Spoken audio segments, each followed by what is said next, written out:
high school football game of the week. Tonight, it's the second round of the state 3A high school football playoffs. From Memorial Stadium in Kannapolis, it's the A.L. Brown Wonders of Kannapolis hosting the Yellow Jackets from Forest Hills. Good evening, everyone. I'm Randy Whitley along with Woody Kane, and it's not a case of deja vu. It's a case of two great teams getting into the second round of the playoff, and we're looking for a great football game.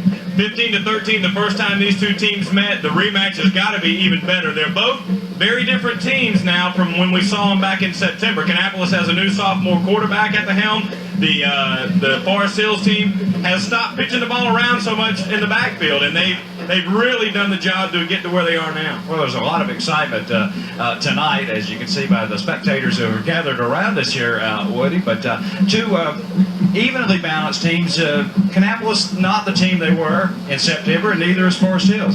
Well, a lot of water has gone under the bridge, so to speak, since then. And who would have thought Kannapolis last week was going to beat the #1 ranked undefeated team in the state in High Point Andrews? And now here we are again. So anything can happen. Yeah. Well, of course, I guess the reason they were able to upset High Point Andrews had a lot to do with the fan support. And who better to get the fans going than the A.L. Brown cheerleaders? And I think they've got a special message here as we kind of go out here. Okay, now, who do you gals love now? We love Randy and Woody! We'll be back in just a minute.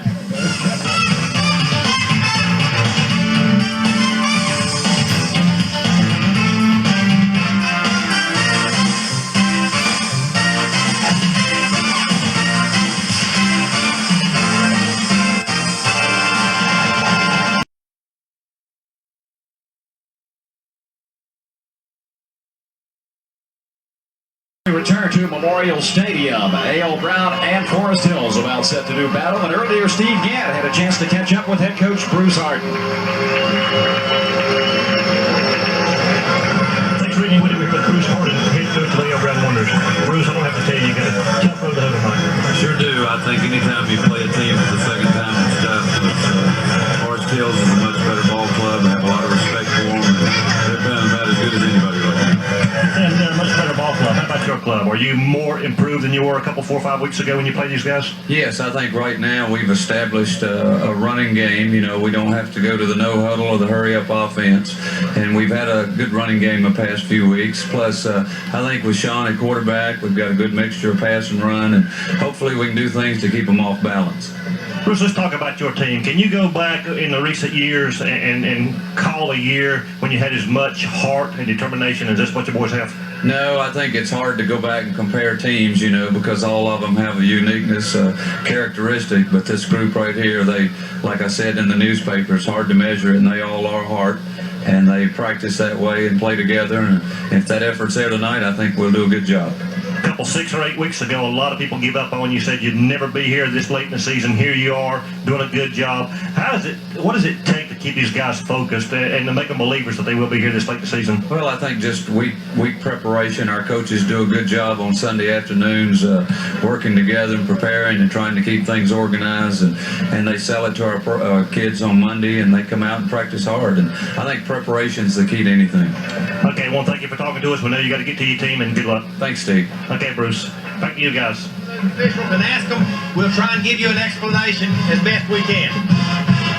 You're the visiting captain, and you're going to be the target captain for the home team. We're going to flip a coin. The coin, that is the head. The football player's the head. The flag is the tail. When we have a penalty tonight, I'd like a captain from each team to come to me. I'll tell you what that penalty is, and then I'll give the other captain the options to go with that penalty, okay? You're the visiting captain. You call the coin while it's in the air. If I drop it, we will flip it again. Hey! Heads the man says, tails it is. Tails it is. You have won the toss. You want to receive the ball. Which goal would you like to defend? You want to defend the scoreboard. Would you turn this way? And would you turn over this way facing the scoreboard? White has won the toss and will receive the ball.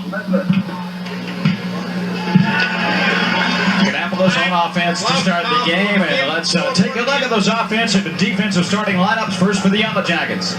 Well, you take a look there, you see Vonzell Robinson, Kevin Hubbard, Anthony McNeely, Eric Leak. All those guys will touch the ball quite a bit tonight. Tarleton more of a blocking tight end, also Glass. Then you've got Griffin Shine, who has changed his number, by the way. Shine will be wearing number 71 tonight. And we've got Birch, McIver, and Wright. And you see the defense, Shine again, 71, his number tonight. Nance, Hasty, Hammonds, who's going to the Shrine Bowl, Robinson, Blunt, Leak, Hubbard, Thomas, Wright, and Griffin. And then turning it over for the Wonders, Sean Allen, the sophomore quarterback, Douglas, the fullback, Bobby Lawson, who's had a great run here late in the season at the tailback position, Darren Ford, Yuri, Bennett, Johnson, Butler, Reeder, Teal, and Shink for the Wonders on offense. And then flipping it over to the defense, Coleman, Rice, Douglas, Williams. Watch number 66. He had a huge game last time these two hooked up. Cook, Teal, Brown, Rivers, Russell, Lott, and Lawson. The big K is a blinking. The preliminaries are over, and we're down to it, folks. Seth Baker set to kick it away for Forest Hills and get this one underway. Well, now, last time you heard Coach Harden say they had to go to that no-huddle offense, and they used it successfully for a couple of weeks after that. Now they've got that running game established. They've gotten away from that a little bit. Forest Hills, much improved. Kannapolis, much improved. Boy, last time this one went down to the wire, and you got to be expecting a similar finish here tonight. Forest Hills, 7 playoffs in a row. 6 years with Bruce Harden for Kannapolis. So these two teams, no stranger to the playoffs. The ball is squibbed. It'll be picked up by Dwayne Urey, and he's pounded at the 32-yard line, and that's where the Wonder offense will come onto the field. Start things off under sophomore quarterback Sean Allen. Allen, a little different player than the quarterback last time Forest Hills was here. And Isaac Tyndall, he's had a knee injury, and he's out for the year. Sean Allen, the sophomore, more speed, a little more running ability back there. And he showed us last time we saw him, Randy, but he's got quite an arm, too. An added dimension in the Wonder weaponry, as they'll have 2 receivers split wide. They line the tight end up on the left side out of the offset the I formation here on the first play. Toss. Lawson cuts it in, breaks the tackle, still on his feet to about the 34-yard line. Bobby Lawson over 1,000 yards rushing on the season, and boy, has he come on of late. Richard Griffin tripped him up there, but you're right. Bobby Lawson, for, boy, over a month now, has been getting 100-yard games. He's been doing the job for the Wonders, and that's been kind of the catalyst to the late season run here by Kannapolis. They missed that running game early in the season, and now they've gotten it going, and that's the part of the reason for their success. On second down from the 34-yard line, they hit the middle. Oh, no, wait a minute, excuse me. A little trickery, and it's going to pay dividends for the Wonders. Down to the Forest Hills 46-yard line goes number 22. That's DeMar Coffin. And I don't believe we've seen DeMar carry the ball tonight, but where has he been all my life? There was some great execution that time out of Wonders. They faded toward the middle with Lawson. The Forest Hills defense went for it. Take a look here. You'll see him collapse, and then going around the side there's Coffin. Huge hole to run through. Robinson slows him down there, and finally coming up, getting him from behind was number 12, Eric Leak. Now talking about keeping the Forest Hills defense off balance. They did a good job that time. They hit the middle to see if anything's there. And Ben Teal, who is starting at fullback tonight, normally the excellent linebacker that he is, gives you a little added punch there from that fullback position. Hits for about 5 yards. He really did. And Ben Teal, a big part of that win last week up at High Point Andrews, along with Dusty Barbie. They're making some key tackles, and Coach Harden going with the senior leadership there in the backfield. Deron Ford splits to the bottom, Elvin Bennett to the top. They'll move Lott in motion, or actually they'll set him up in a slot here at the bottom of your screen. Second and 5, 41-yard line. Ball is lost, and Allen with a kind bounce. There's the whistle. He'll lose some yardage back to the 43-yard line. That'll set up third down, and a big play early in this game. As Kannapolis wants to keep, obviously, their defense off the field as much as possible.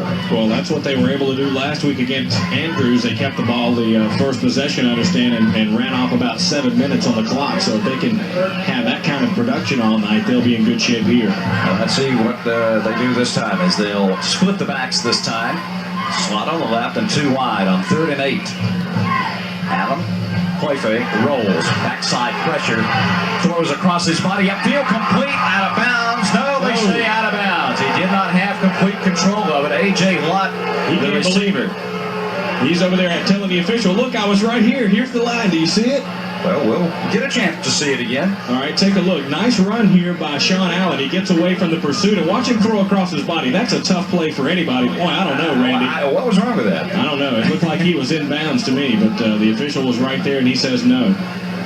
Forest Hills has no one back in punt receiving formation, and Dwayne Urey will stand at the under 45-yard line. So, boy, the Yellow Jackets, they just don't play it any differently no matter what the situation is. That's right. When it's time to punt, they don't send anybody back. When it's time for them to punt, they don't do that either.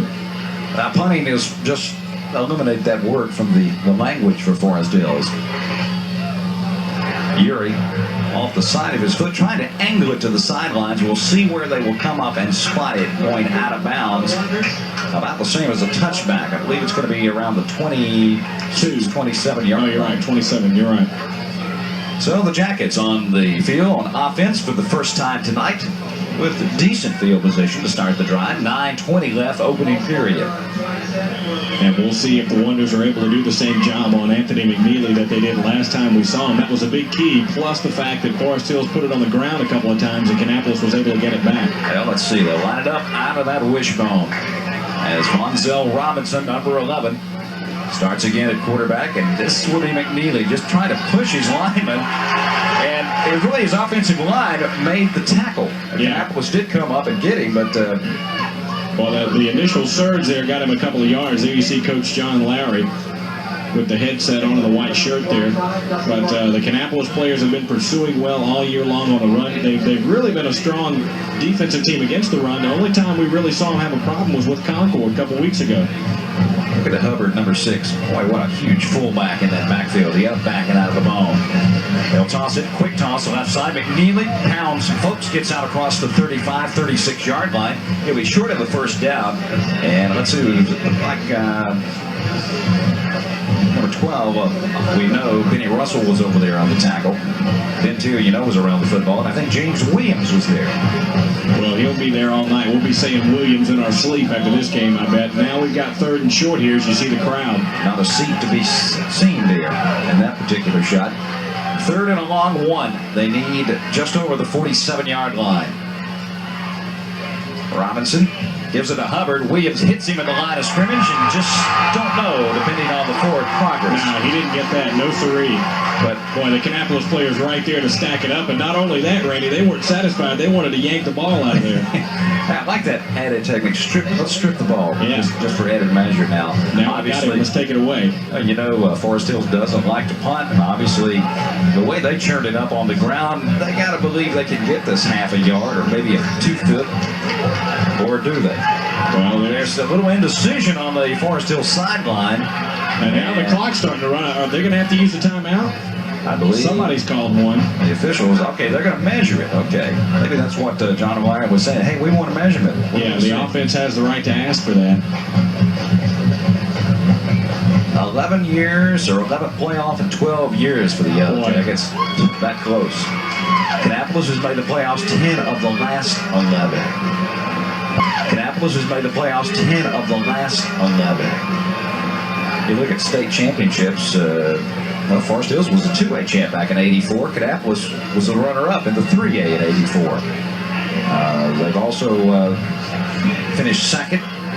Forest Hills in the 3A in '85, Brown in '91, and of course Kannapolis, Bruce's first year here at Kannapolis, they had a state championship in '89. Here we go, 4th and inches. Big play early, toss, McNeely. He'll have the first down and then some. He's in the secondary and he's gone. See ya. Touchdown, Forest Hills. Boy, what a special running back. And Randy, how is that guy not in the Shrine Bowl? Well, there is no justice, maybe. All he's going to do, that's touchdown number 63 for McNeely this year, and he's going to be close to 5,000 yards by the time he finishes his career. When you get up all over the line like this, you have the possibility that something like this will happen. You're trying to stop them short. If they can get by that initial wave, that's what you'll see a lot of times on those plays. 4 plays, 73 yards. And the final 63 carried by McNeely. That'll put him, he had over 4,600 yards career-wise coming into tonight's game. but he's not good enough to make the Shrine Bowl. No. Oh, good block, Gene Rivers. Look at that. That has become a specialty for Mr. Rivers, and that one could be a big missed extra point. Timeout on the field, 7:36 to go, opening quarter, and the Jackets have jumped out on top.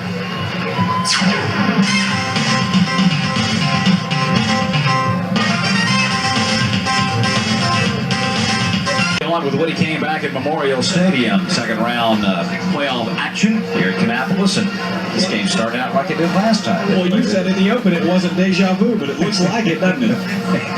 Darn close. Twin.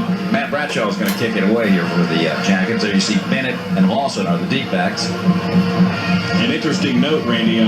We're told by our ever-watchful eyes here that Coach Bruce Harden loaded the Wonder team up on a bus before the game and rode them around for about an hour. They got off in their green road jerseys. They've had a lot more success on the road, and they wanted it to feel like a road game, so they went through all the motions of acting like it was, and we'll see if it makes a difference here. Who says those guys aren't superstitious? Well, we know Bruce has a few isms, and that was one of them. Once again, they're trying to keep it away from Lawson, but he'll get the ball, and he'll bounce off of one guy and go out of bounds at about the 25-yard line. That's where the Wonder offense, second time tonight, will start it. Here with 7:31 to go in the first quarter. Well, last time these two met, Bruce Harden said we weren't able to run on them at all. The only thing they were effective with was that no huddle. They call it the quick strike, or the quick offense that they have here at Kannapolis. And last week, Sean Allen only put the ball up 3 times through the air, so they're trying to depend on that running game here late in the season. We'll see if they're able to get down there this time. Ford and Lund are the wideouts here on first down. They'll go to the tailback. Lawson hits it for about 5 yards. And tell you, credit that offensive line of Kannapolis. You can get 5 yards on Forest Hills. You've done a night's work there. Joey Teal, Chip Shank. And we got an injured player, Kevin Reeder, Ian Johnson, T.R. Butler up front. Let's see, is that 65 for Kannapolis down there? 55. That's Kevin Reeder, the offensive guard, right guard for Kannapolis. So while they attend to him, we'll step away. 7:03 to go in the opening quarter.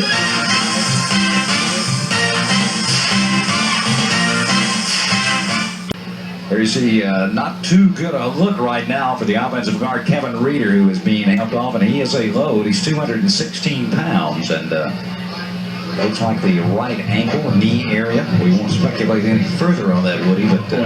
that's tough because Kannapolis had some early season injuries to their offensive line, and then were able to keep everybody pretty much healthy for most of the year, and that's really the first injury they've had since then. So hopefully he'll be able to come back. It's second down, and we've got officials timeout stopping play.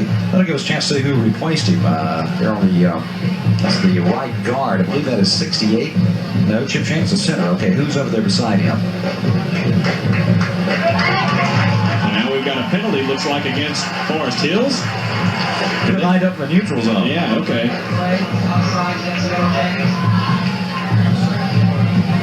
There's Sean Allen getting the signal. So the Wonders will have a free play, so to speak. Brian Grundon, 77, is in there on the offensive line, but I think he's lined up as a tight end. He is. Yeah, okay. In motion. We'll get the number for you in a minute. Second and short. Lawson hitting the middle. He'll have the first down. Well, that Bobby Lawson is a fighter. He won't give up on a play. It is Larry Coleman who's replaced Reeder at that position. It'll be enough for the first down for the Wonders, moving out to the 37-yard line. And still no passes from Kannapolis. They've been able to stay effective with the running game, and no sense putting it up in the air if you don't have to with a sophomore quarterback. But I'm telling you, when Sean Allen gets ready to fire it back there, he's got a cannon. Well, they did complete one, but the referee said no. Yeah. Last drive. Here's Allen to the air. Out in the flat, he's got Deron Ford looking for a block, trying to cut it up, and the pursuit catches up in a hurry at the 39-yard line. Boy, they swarmed to the ball that time. Ford really had nowhere to go. Dexter Shack, 71, did not make the tackle, but the outstanding lineman kind of turned him in to the pursuit. Boy, Dexter changes numbers about every week, doesn't he? I think he just gets tired of the number there. You know, if you're 270, 6'3", outstanding, one of the best linemen in the state. You can change whatever number you want. Sure, Dexter. Whatever number you want, buddy. You can put it right on there. He's got 71 on, and he can put another number on that jersey he's picking up. 3 digits. Yeah. 2nd down and 8. Play fake. Allen. And what a catch!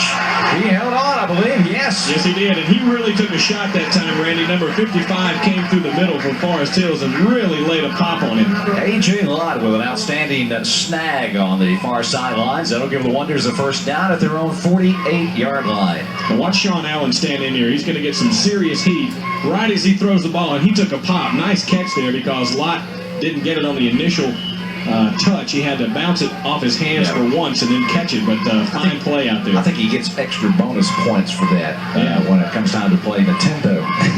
That's right. 1st down at the 48-yard line of A.O. Brown. Lawson, they trap off the right side. He'll go to the Forest Hills 48, pick up of about 4.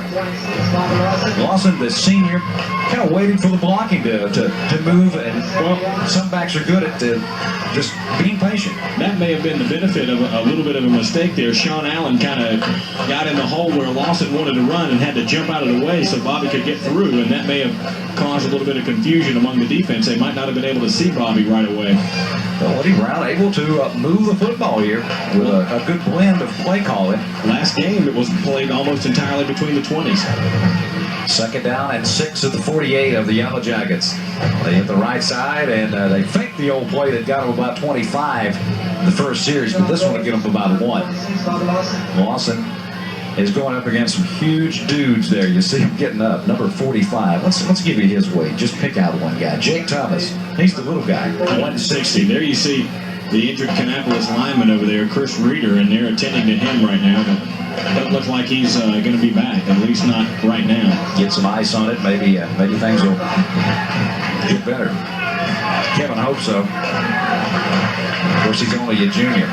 They send Jeremy Cook over here in the slot. That is Bennett at the top of your screen. Play fake again. Allen rolls. And he's going to keep it. He's rolling. 40. Pumped. And take a seat. And right there, Randy, is the extra dimension that Sean Allen gives this team that Isaac Tyndall didn't give this team. Nothing against Isaac, but Sean Allen has simply got that speed that can get to the outside. And he did a fine job of it there and took a good pop at the end. Take a look at him here. A couple of nice ball fakes at the beginning of the play. And then he just uses that speed to burn to the outside. By the time he's a senior, Woody, he'll be able to step out of bounds instead of take this guy on right here. Look at that. He'll be ridiculous by the time he's a senior. Wonders will have it 1st down and 10 at the 39 of Forest Hills. And here we go. Oh. Well, they were waiting on it that time. Number 22, Cawthon. I think it was Hubbard that got him, the linebacker. He plays fullback as well. And Hubbard comes up with a limp there, Randy. Had to reach back for him. No gain on the play. Well, that's kind of like hooking a big fish, isn't it? Yeah. He didn't have the drag set on that one quite right. I think almost yanked him off the boat, didn't it? Yeah, well, I tell you, this 6-pound test line is not going to hold tonight. We're under 3 minutes to go here in the opening period. Forest Hills leading 6-0. It's 2nd down and 11 as Dwayne Urey has checked in. And Kannapolis will check out as they call a timeout. 2:39 to go. We'll be right back.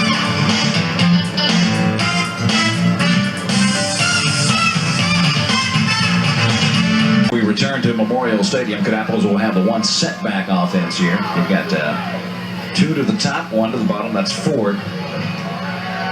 And I believe Bennett and Lott are wide to the top. Now they move Urey, the tight end, over on the right side. So they're showing that Forest Hills Yellow Jackets a little bit of deception.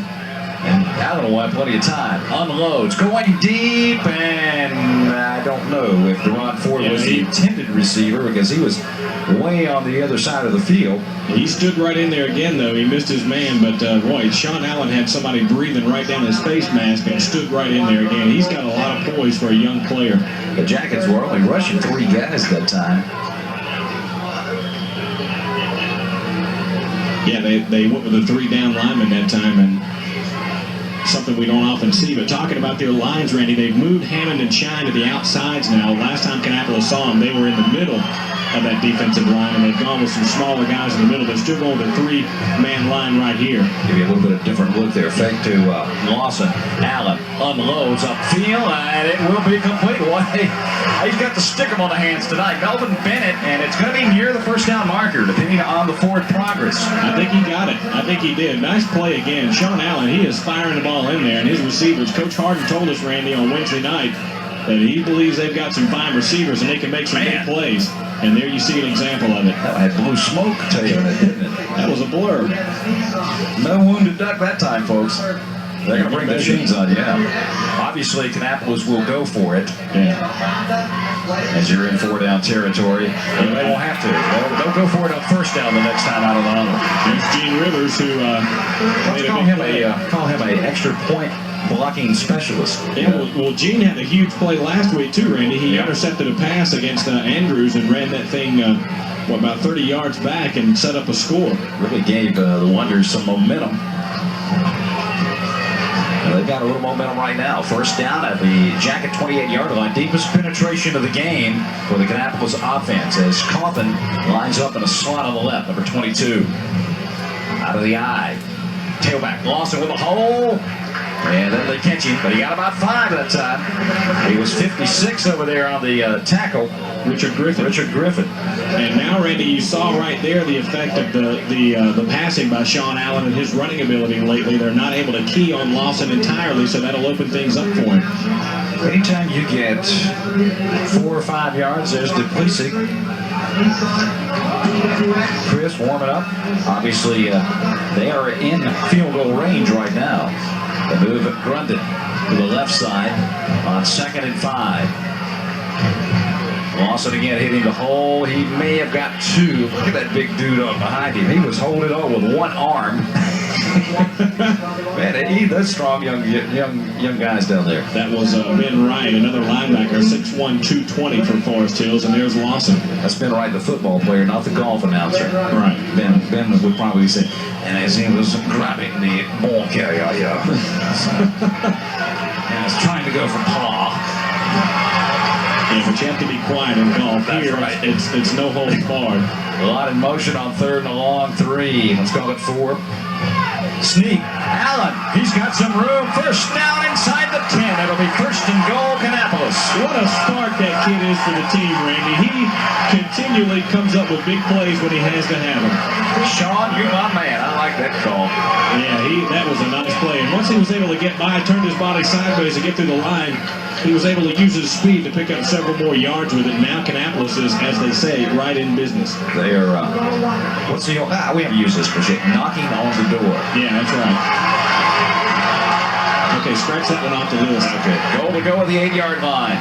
Out of the bone this time, something I don't think the Jackets have seen. Toss to Lawson, gets it blocked, and good pursuit as they were able to catch him only about a yard, maybe 2 on the play. Vonzell Robinson coming up quickly to make the stop. Yeah, and you see there number 12, Eric Lee. Boy, he tried to take Bobby Lawson's head off and just missed him. And he skidded about 10 yards after he hit the grass, I think. They'll have to walk it to the other end because that'll probably be the last play of the first quarter, and it's been a good one. It should be. It's the 94 playoffs. Forest Hills up by 6. We'll be right back.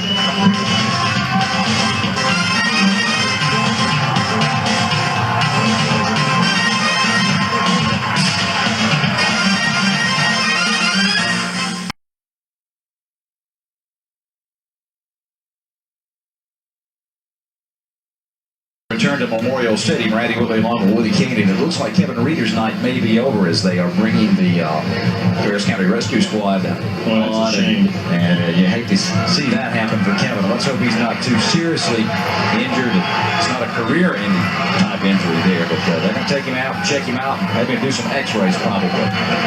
Sean Allen say, no, that side. 2nd and goal at the 7-yard line for the Wonders. Allen sets him down with a long count. He'll stand up, call timeout.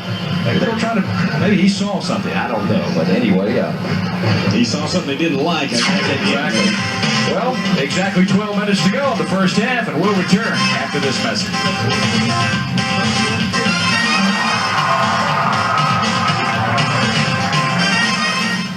Back at Kannapolis, and let's see if they've changed the play. Of course, we don't know what it was to start with. So. That's right.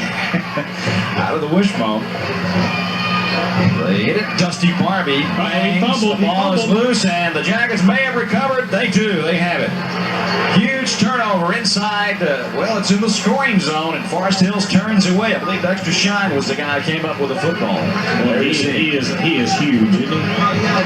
Kannapolis had run 15 plays in the drive. They took over with 7:31 to go in the first quarter, Woody. And we show 11:55. So 7 minutes and 36 seconds off the clock, and they get so close, are turned away. Yeah, this is the second time that Forest Hills has had the ball. Kannapolis has been able to control it, and that's what we saw in the first meeting.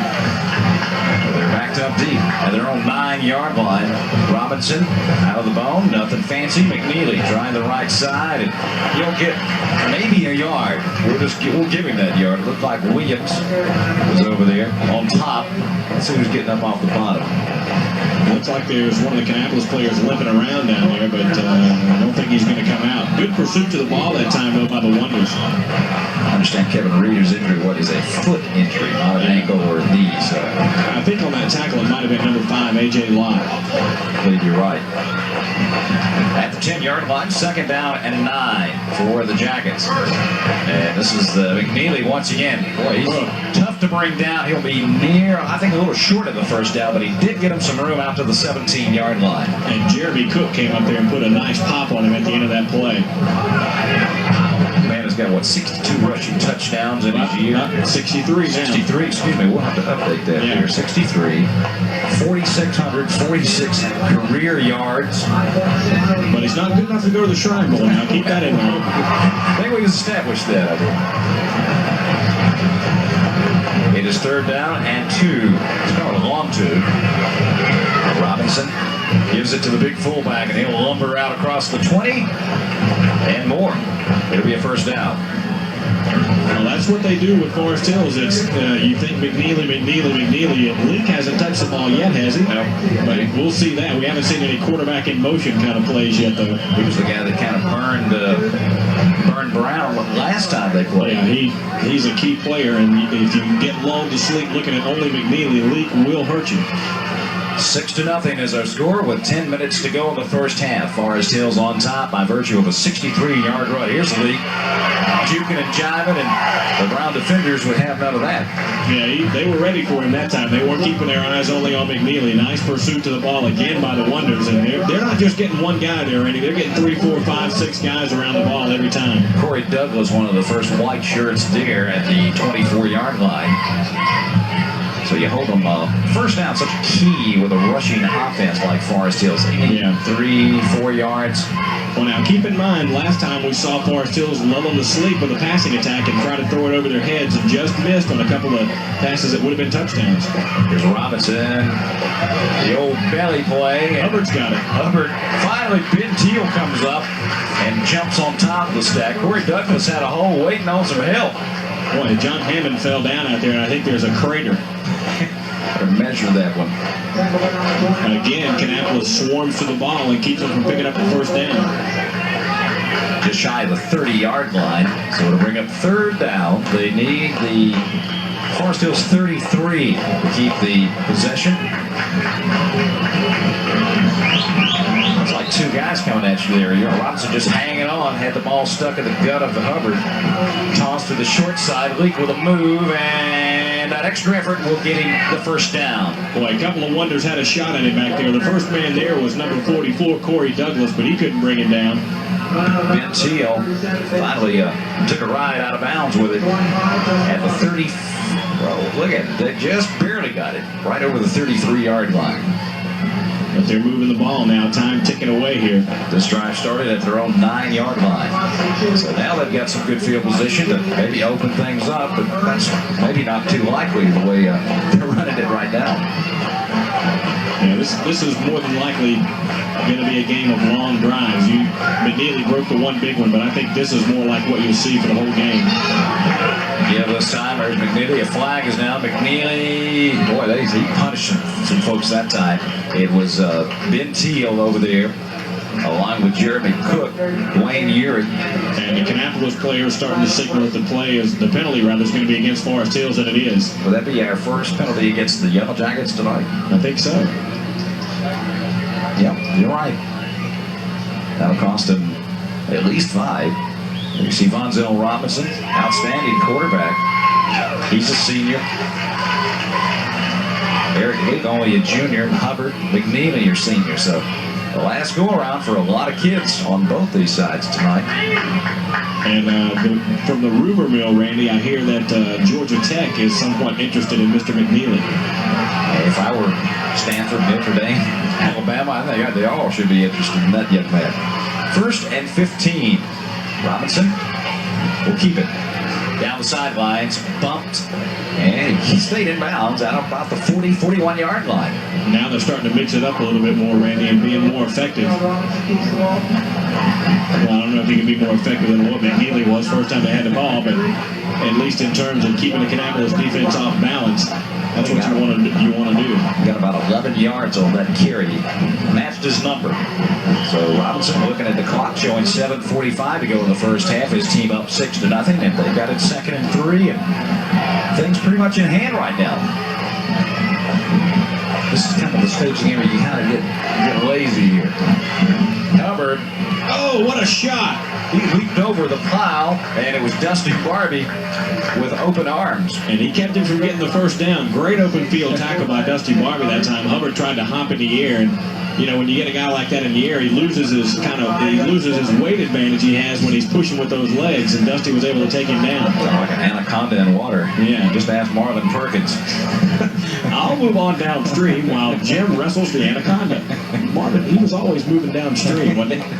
I'll get out of here while Jim does something stupid. Marvin was kind of purple by the time that episode ended. You would be too if you had a 1,000-pound snake around your neck. There you see how close it's going to be. 3rd and short for the Jackets at their 43, just over the 43-yard line. Well, it seems like already in this game we've seen a lot of 3rd and short. And it's all been Forest Hills, most of them. Kannapolis has driven the ball well a couple of times, but came away with no points. The big one was that turnover down there close. Last time it was 3rd and short, or maybe 4th and short. It was the big 63-yard run by McNeely. 2 tight ends, wishbone formation. You don't think they're going to throw it, do you? Doubt it. Hubbard steamboats his way, and he's into the open. Benny Russell got him. Saved the touchdown at the 13-yard line. Boy, what a recovery that time by Russell. If one of the blockers who was escorting Hubbard downfield had turned around, it would have been a touchdown. All they had to do was just get in the way, but they were trying to chase Kevin down the field and forgot about what might be coming up from behind him. Have you ever seen a 250-pound fullback turn it on? You did right there on that play. Boy, now Kannapolis has really got their backs against the wall, Randy, but we saw this a lot in the first game. Take a look again. Right up the middle, big hole. He gets off that first tackle, shakes off another, and look at Benny Russell run him down. I got you. Oh, that's the way you bring the big guys down. Get those ankles. If he'd have hopped on his back, he would have been in the end zone. He'd still be riding him down there. Whoa, Camel. 1st and 10, the Jackets in control at the 13 of A.M. Brown. Robinson keeps it, effective to Hubbard, and then just carries folks, and he'll get down to about the 5, maybe the 6-yard line. And right now you see the effect of the Forest Hills, maybe the height, the size advantage. Yeah, they're starting to pound up on the offensive line now. I'm going to say the 7 is where they'll spot it. So they can get the first. 6-yard line. Yeah, officially we'll say the 6. 2nd and 4.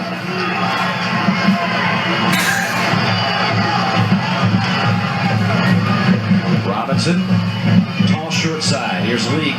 Eludes one man, driven out of bounds. Did he get it? I don't know if he got close enough. They're going to spot it right at the 2-yard line, I think. Well, the chain man was He dodging bailed folks. out, didn't he? I'm going to get paid enough to stand in that. That's a smart decision. Maybe the best decision all night by the Our player of the game, the chain gang. There was a flag okay. back. Maybe in the holding variety. I didn't see it. That would be a huge boost for Kannapolis. You got to take that opportunity to push him back out there and make him have to basically face second and long. The way they're churning out the yards right now, you would definitely take 5, 10, 15 or more. Whatever you can to make them go the other way. Now they're going to mark it off here. And then you see Coach Lowry saying, no, he didn't hold it, really. No. But there's the call. Oh, wait a minute, illegal use of hands is a call there. That's holding. Well, technically, I guess, yeah, but you got to have all those blocking behind the back, below the waist, in the knee, and all these other technical calls when really you just kind of held it. Yeah. Well, that is from the point of infraction, so that will move it back to the 15-yard line. So that'll give the Wonder defense a little bit more breathing room. The goalpost not very far away at this point. 2nd and 12 as they break the huddle. Jackets out of the ball, 2 tight ends. Toss big side this time. McNeely, and it was that guy named Benny Russell coming up to make a good open field tackle at the 11-yard line. So a couple of big plays here for Benny in this drive already, and now Forest Hills is going to be facing, looks like about, 7-8 yards to get the first down. They need to get just inside the 2. And this 3rd down situation right here is key. And right now, I think Forest Hills agrees. They've called a timeout. 5:10 left, opening half. The Jackets leading A.L. Brown Kannapolis by 6.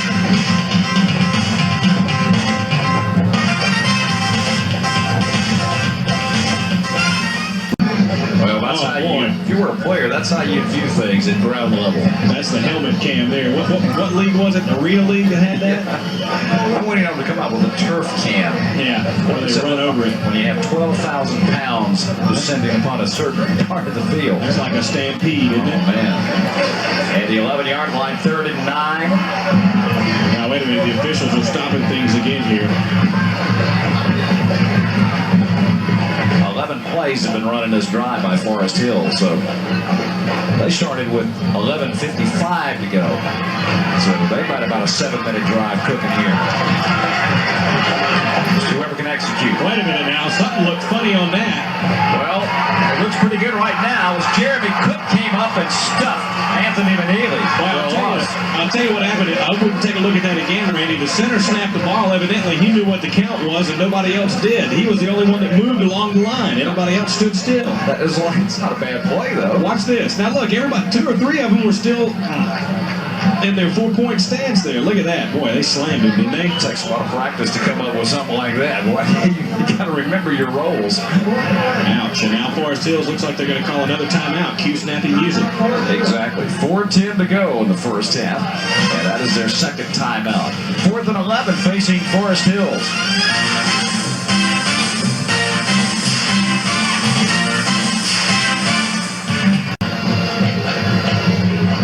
So the fans here at Memorial Stadium tonight. And 4th and 11. Facing the Jackets at the Brown 14. What confidence in that kicking game. Well, they're in the I formation. Maybe they're going to throw it. Let's see. Toss. Yep. Oh, it's the reverse. Here we go. None of that. Oh, he put it on the ground. It won't matter. Kannapolis will have the football either way. Listen to the Wonder fans, and they applaud that defense as Corey Douglas came up with the football. Ben Teal, I think, came up with it. Corey was the one who knocked it loose initially, yeah, but boy, Kannapolis got a big break there on the penalty, Randy, and made it stick up. Now watch Corey, number 44, come through here. There's James Williams getting in there, and right there he gets a hold of his arm and knocks it loose, and there's Ben Teal getting on the ball. Corey had he smelled pass. Yeah. I think they were going to pass. I think Leak was going to throw it out of that. You knew Joe Lyer was going to come up with something. How many ways can you run a reverse pass option off of it? Now Kannapolis, with about 4 minutes to go, Randy, really needs some points here before halftime. One setback. And that is Lawson, and he got a yard, maybe 2. Is that Lawson? That's Corey Douglas. Corey Douglas. I don't know how he squirmed his way under there. He looked like he was trying to tunnel through, didn't he? Yeah. Oh, we had some rain. And now here comes Bobby Lawson back out on the field. Just giving baby Bobby a little bit of a breather there. Second down, you got to give him 2. Second and 8. Uri flops to the right side, the tight end. 3 wide receivers. Single setback for the Wonders. Toss to Lawson. Looking to the block. Hits a good one. And a flag is down. Lawson goes to the 25. Let's see, they might be calling holding on A.J. Lott that time, number 5. Going to call it on really an any play, but just held a little bit longer. Made it too obvious here. So that will back Kannapolis up with 3:29 left here in the opening half. Was it Lott they called that on? May have been Melvin Bennett out there. One of the 2.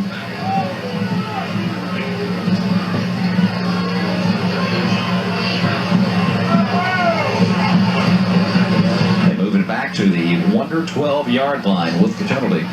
The winner of this game will take on High Point Central or Concord, and that will be on the road next week for one of these 2 teams. As we're down to the final 16. Next week there will only be 8.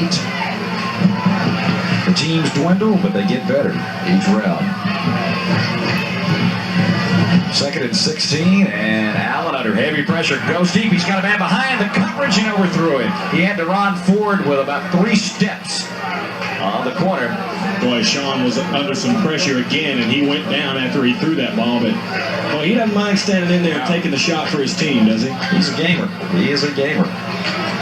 If anything, Sean may be intimidating this far still. By the time he's a senior, we're going to be saying that, I promise you. 3rd and long now. The incompleted pass. You heard everybody go, yeah. We saw the receiver had him beat, but Sean maybe had another split second. Could have held it back a little bit longer. Ben Teal is in at fullback. Lawson is the tailback. Coffin has sealed the corner. He breaks a tackle. 25-yard line. Good play call. It gets the Wonders not the first down, but some room for their punt unit. That's exactly what Dwayne Urie's out there saying now. Thanks, guys. He didn't want to have to be standing on that white line at the back of the end zone. And darn near got the sticks moved. Coffin has been impressive tonight when he has touched the football. He's the 5'9", 152-pound sophomore, folks. So the Wonders are young. Now Forest Hills has 2 guys back in punt receiving formation. There you see Blunt, number 8. That might be the first down, Randy. I think it is. Can you believe it? I think it was it number 55? I think it was for Forest Hills. And we don't have a 55. We've got a 54 and a 56, but no 55 on our roster. Well, let's give it to Pete Henson. I think that was Pete. You can jump like that. That's right, Pete Henson. You can jump there and get back on defense unless you touch somebody, and that's what happened. Bobby Lawson, there you see Coach Holt talking to him, taking him out of the game. Well, that drew Andrews offsides a couple of times with the count cadence. I can't believe Pete did that. Yeah, Pete's been playing too long. He should know better. 3 wide receivers offset the backs. There's the line shot. 1st and 10 at the 30. They'll toss it. Coffin gets a good block and cuts up the gut against the grain, or turns it back toward the middle, I should say, out for about the 36-yard line. Getting some good production out of him, Randy, so far in the game. Well, I tell you, Bobby Lawson appreciates it because he'll check back into the backfield. So the sophomore comes out. Can you believe this? Wonders, they got a quarterback. They got some youth back there in that backfield. Yeah, they're going to be good for a long time. They're going against a veteran defensive unit in the Yellow Jackets. 1:40 to go in the first half. Jeremy Cook will come in motion and set up in a slot on the right. And a long count, toss. Lawson bounces off. One man hits the way of the second wave, and it will be close to the first down at the 40. I believe he did get it, and that will stop the clock as they move the chain. So Kannapolis is getting that good field position now, Woody, and they got still time here in the first half. And a strong run that time by Bobby Lawson. He had some contact and was able to shake it off and pick up the first down. Eric Leak finally got him down, but Bobby Lawson just continues to run hard. Just over the 40-yard line. Now the clock will start. The Wonders are out of the huddle. Maybe this is the time to go to that no-huddle offense. Fast break is what they call it here. It's a basketball tournament. Who cares? Up the middle, Lawson bangs for about 5 more. Kannapolis has 1 timeout left here in the first half. He'll get They just 5. used it. So they've got field position at the 45-yard line. 2nd and 5 with 1:01 to go in the first half. Yellow Jackets leading by 6.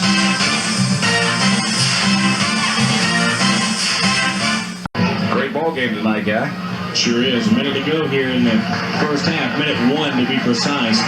Kannapolis going to have to put the ball in the air here before this drive is over, and you'd expect to see it very shortly. Well, you would think so. Forest Hills thinks so. And Kannapolis has been able to get stuff up the middle here to get it out to the 45.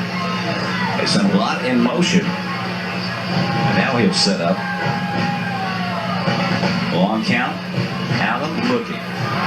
Pocket breaks down. Allen going deep. Coming back on the football. And there's going to be a flag. No!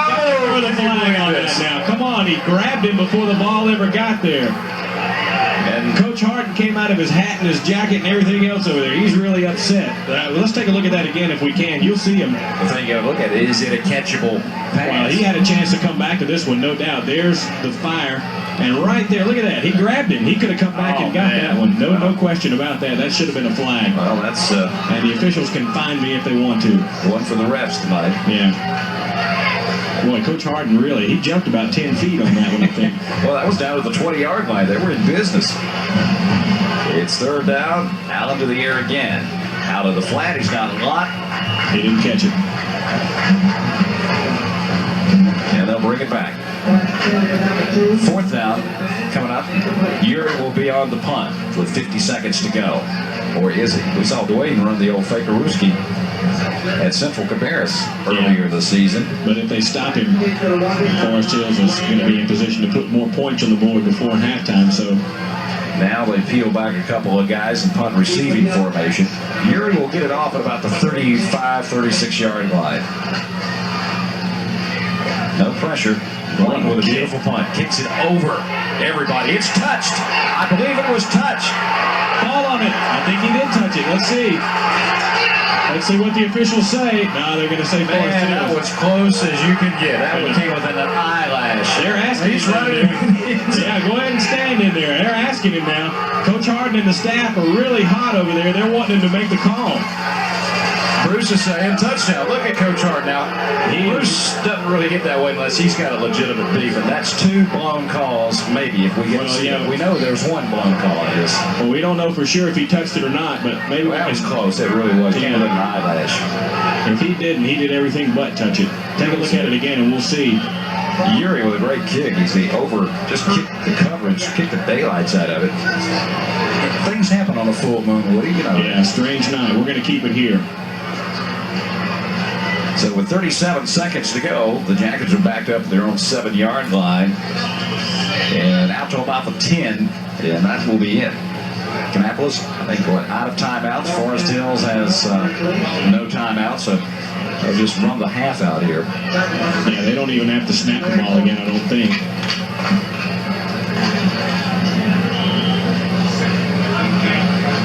6-0. Well, it's been an exciting defensive battle, hasn't it? Yeah, there's been some good licks in this game. The one long run by McNeely, the difference in the game right now, and then Gene Rivers blocked the extra point. That was on 4th down and inches, too. Yeah, you don't expect this kind of high drama in a game that's 6-0, but we're having it now. And we've got 24 more minutes in regulation, at least, as they go to the break. Forest Hills by 6.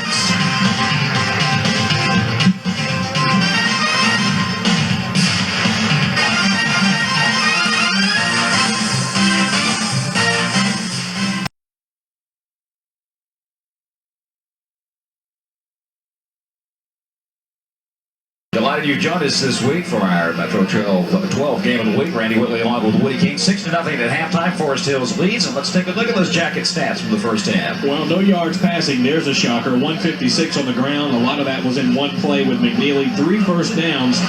No pass completions or attempts. No turnovers. 4 penalties for 25 yards and only the 1 punt. That's kind of shocking. A punt for Forest Hills here early. You're looking at Kannapolis. A little bit better balance, 94 on the ground, 21 through the air, 115 total, 8 first downs, 3 out of 8 through the air. Then you get the 1 penalty for 10 yards, 1 turnover. That was costly. Kannapolis was close to a score, and the 2 punts for the Wonders. Kannapolis ran 30 plays to 18 for Forest Hills in the first half. Each team had 3 possessions only, and the best start was for Kannapolis, their own 27, for Forest Hills, for Kannapolis, their own 32, and for the Jackets, their own 27. So it's been everything and then a little bit more here.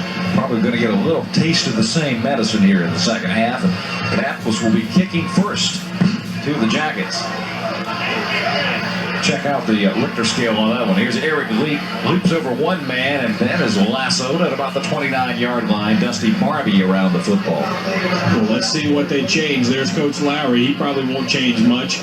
And Coach Harden was down there giving the officials an earful before they kicked this one off in the second half. So I think he was maybe trying to change, well, you can't change anything from the first half, but maybe put a bug in the ear or whatever and get an explanation. That's right.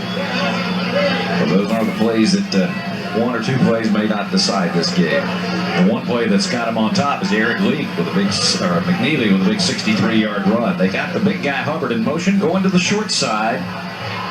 And they're not going anywhere. The ball may be loose. Let's see. Kannapolis has recovered. Let's see who gets up off the bottom of the pile, Woody. Looks like...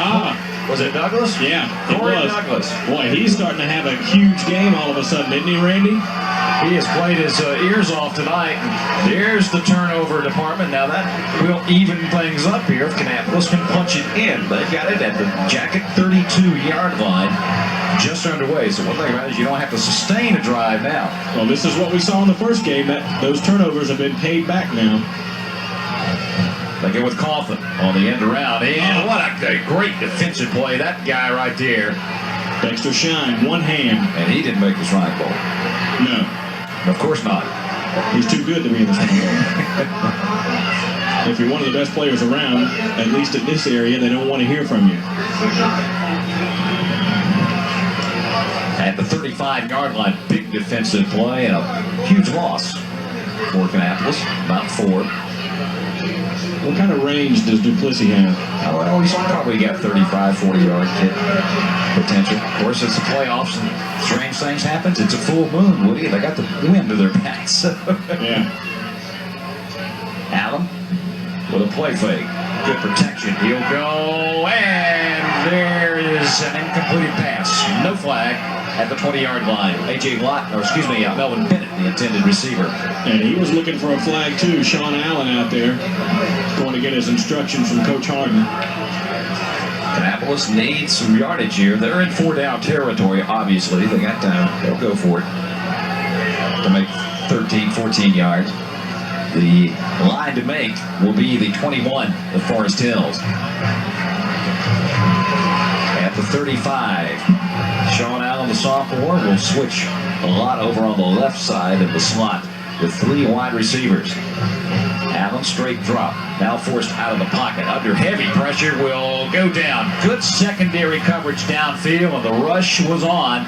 And you can pick your poison that time. Richard Griffin, 56, was over there.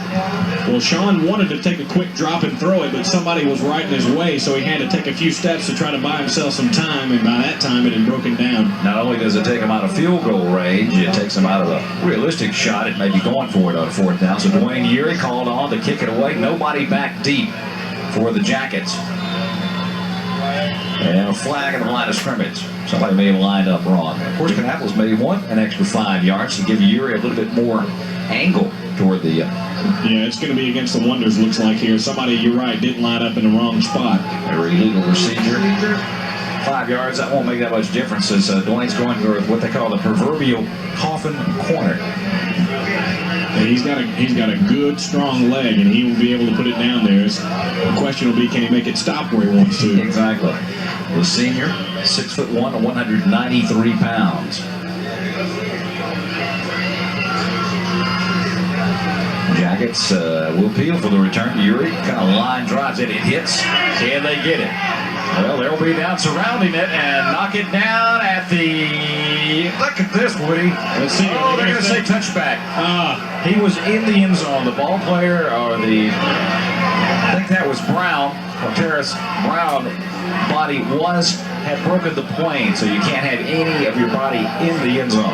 There's a look at the replay. Nice kick that time, and with the way it left, I thought it was going to go pretty far into the end zone, but they were able to get down. I guess he didn't have control of it, yeah. He touched it there, but it was still moving. And now we got a flag at about the 18-yard line. Now that could be on the... Looks like it's going to be against Kannapolis. The Forest Hills players are applauding over there. Well, I tell you, I just hope it doesn't come down. Unsportsmanlike conduct called against the Wonders. Evidently, they said something to the officials. You just hope it doesn't come down to a controversial call, because I don't believe this referee crew knows. They're just kind of they're having a tough time tonight. Kannapolis players undoubtedly getting a little frustrated now, but they've got to stay under control here, because the officials won't take any verbal abuse. The way this one is going, 6 points, huge in this game, and another tally by those Yellow Jackets who can do it at any time, anywhere on the field, any play.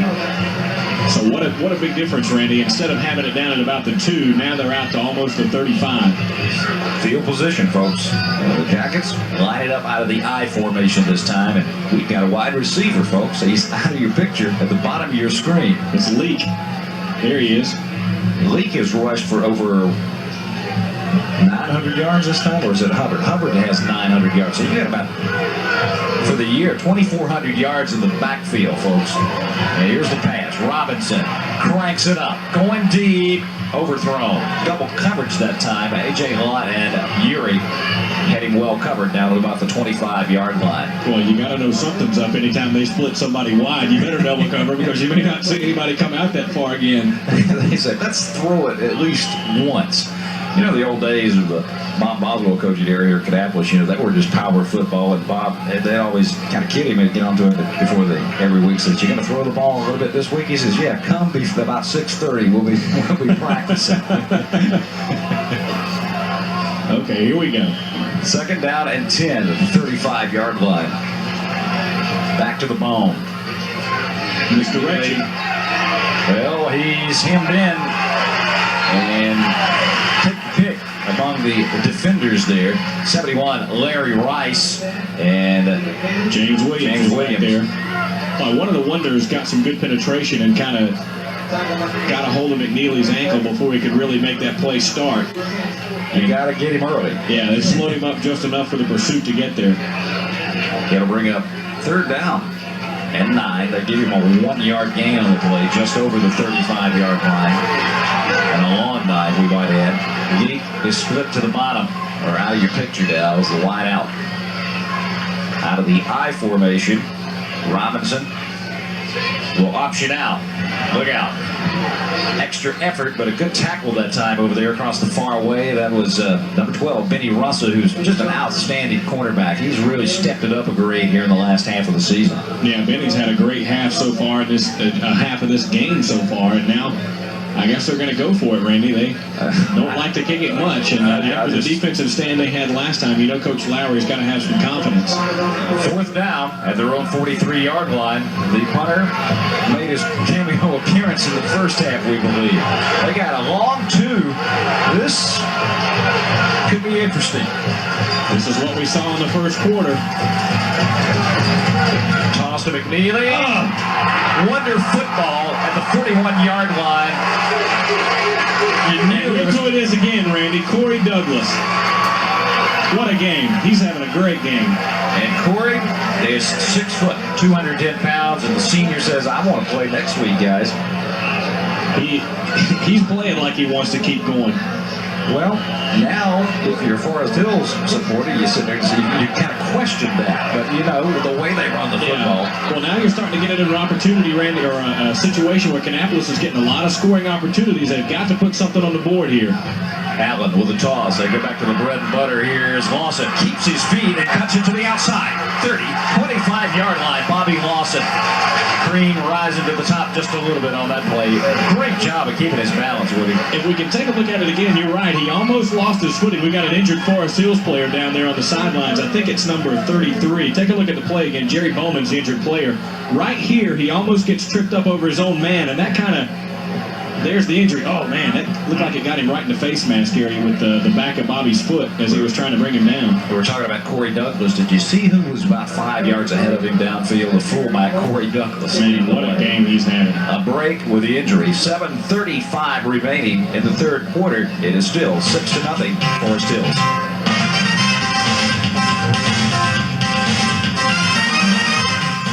Glad to see Jerry Bowman, the injured Forest Hill player, go off under his own power. He just had his bell rung. Right now, Kannapolis is trying to ring up some points here as this is their deepest penetration of the second half at the 25-yard line. First down and 10. They go with Lawson, and he's doing what he did at Andrews last week, it looks like. He got about 10 on the play. Nothing fancy. Line up if you can stop us. And maybe the Wonders are taking a note of the Forest Hills playbook there. I'll tell you what, now we've got another player hurt down there. Is it Montel Robinson, a little bit slow to get up. Take a look at it again. Now watch Bobby Lawson make a fine spin move. You missed the first part of that there, but he made a nice spin move right about the line of scrimmage to get open, and here we go again. The legs keep on churning. You see the battle in the trenches right now. Second and a short one. They offset the backs.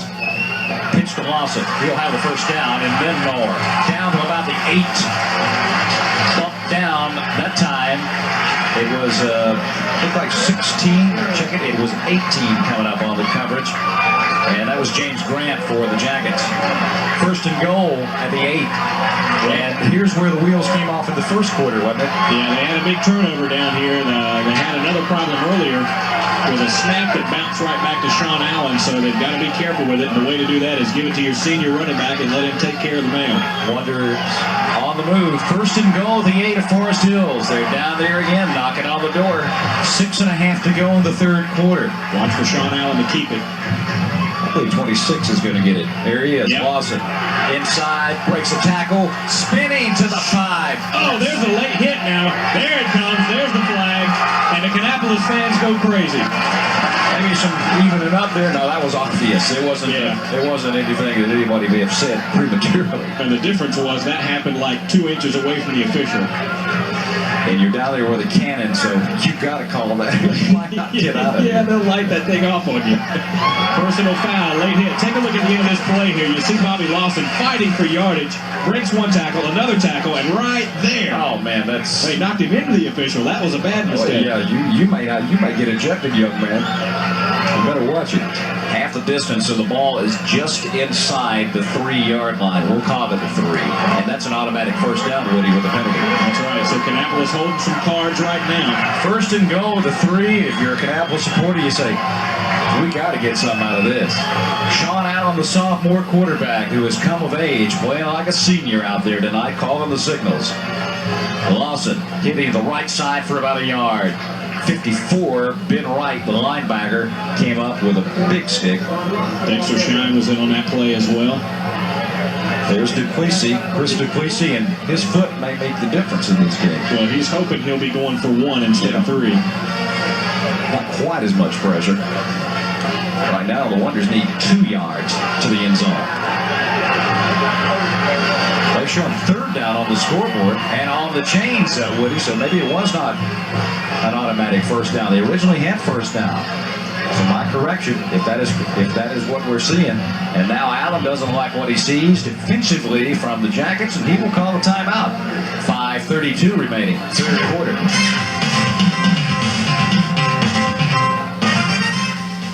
Well, a little bit of indecisiveness. The referee crew is saying third down on the field. We would have assumed that would be an automatic first down with a late hit. Yeah, I thought the personal foul was an automatic first down, but the officials say no.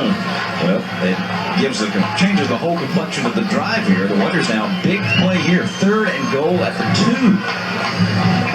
Lott is the man in motion. A long count. Allen with the keeper bounces off the line and maybe a half a yard at that. Now it's decision time. 4th down. Do you go for 6 or you get 3? You got to get something out of the drive. Bruce Harden. They're going to go for 6 here, looks like. Watch for Sean Allen to try to roll this time. The ball just inside the 2-yard line. Well, then again, Lawson has been effective until they got right down here close. So 5 feet away from a touchdown. Lawson split the backs this time. Allen with a long count. And another timeout. Well, this is big. That is 2 now. Kannapolis has used here in the second half. They only have but 1 remaining. And we have 4:50 remaining in the 3rd period.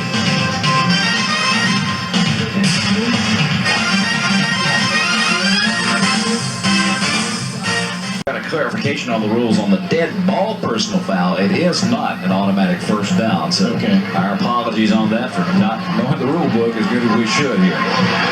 4th and about 5 feet. Wonder fans, Forest Hills fans on their feet. Kannapolis with the bone. It'll be Lawson, right side. Touchdown, Kannapolis. Well, they went back to the well again, Randy. The man who got him all the way down here fittingly gets the score. 4:48 to go. Boy, I thought they had him. Well, the legs keep on churning. You got to tackle all of it. We'll watch it again. That extra guy. He fell right over there. He got close and then just kind of backed his way in. 7 plays, 41 yards. Now a lot to hold. Duplessis with a big extra point. Snap spot is good. The kick is up. And the Wonders lead for the first time tonight at 7-6. 4:41, 4:49, excuse me, 3rd period. Wonder kickoff is next.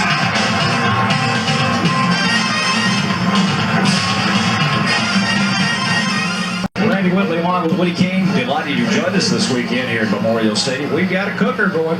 Boy, it's just like last time, isn't it? Going right down to the wire. What a great ball game. This is what playoff football is all about. It don't get no better than this. I guarantee you. Dwayne Urey ready to throw it away to the Yellow Jackets, and let's see if he will kick it deep to Mr. Leak, who is standing at about the 8-yard line. Well, the Sherman Brigade is broken out down here in the Kannapolis stands. Toilet papers everywhere. That was one they had left over from Concord. Out of bounds. There's the flag at the 28-yard line. Over the 29, so Forest Hills will have the option. There's Coach Harden saying, now we got something going. Yeah, they're going to bring it out to the 35-yard line. Now they're going to make them kick it again.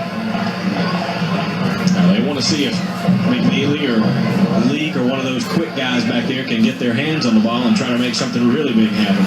Well, those quick little guys, Hubbard, that quick big guy, the 250-pounder.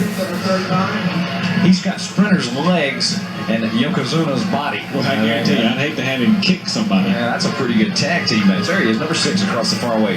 Now, he looks big from 100 yards away, doesn't he? He surely does. He is a big kid. That shot was from our parking lot cam. The Metro 12 blimp circling high overhead. That's right. No wind tonight. Pilot Lanny Nunn. Yeah, that's where Lanny was at. Urey tries it again. Well, this one, I believe Forest Hills might take this. It's at the 39-yard line. They proved 10 yards. Dwayne Urey a little upset with himself over there. Now I know why they make that football oblong. It does some weird things. Let's see, they're talking about it now. Are they going to take it or are they going to make him kick it again? Looks like they want him to kick again. Well, there was Bob Jacobs down there. I tell you one thing Woody, if I was maybe coaching over, I'd like to have it. You know, wouldn't you take your offense every time at the 40-yard line? Your own 40 every time to set up the offense. They're thinking, well, heck, we can get better field position if they kick it to the speedy guys back there. And now you've got the deep man for Forest Hills at the 25. Dwayne better kick this one good, or they're going to be back a little bit more. I think 3 is the most I've ever seen where they had to kick off. Or 3 penalties. That would be 4 kicks, wouldn't it? He kicks it. Wow. Leak fumbles. Now we'll pick it up at the 19. Breaks a tackle, and they get him at the 30-yard line. So the decision... They lost 9. Yeah. It was Melvin Bennett on the coverage for the Wonders. Well, Melvin ran down there so fast I couldn't read his number when he went by. I had to wait till they got up so we could see who made the play. Just over the 30. Here's Monzel Robinson. Wonder defense got a good rest after that 7-play drive and the TV timeouts and all the other good stuff. So let's see if they're got to be pumped up now. They've got the lead for the first time. Getting close to James Williams time. Yeah. Here's McNeely. Lowers the shoulder and goes out across the 35, maybe the 37-yard line. Across the far way, it looked to be 85. Gene Rivers initially there for Kannapolis. Well, you know, Randy, they've run left almost all night tonight. They're really not going to that right side where James Williams is much at all. Now they're going behind Jack McIver, Clay Birch, Shine. You got guys like that on the line, especially Dexter Shine. Well, he counts for 2. He lines up one place, but he's over there. We'll throw a flag on that guy. Have too many men on the field. It's illegal. 2nd and 4. Here's the short side again. McNeely trying to bust it down the sideline. Somebody got an arm on him, but he did get the first down at the 43-yard line. Well, that play's looking a little crisper the last couple of times Forest Hills has run it. Not much of a delay getting the ball out there to McNeely so he can start trying to do what he does best. Last time they played, you all know by now, 15-13. It was a nail-biter down to the last, 15 seconds of the game or something like that. So why should it be any different in the 3A playoffs?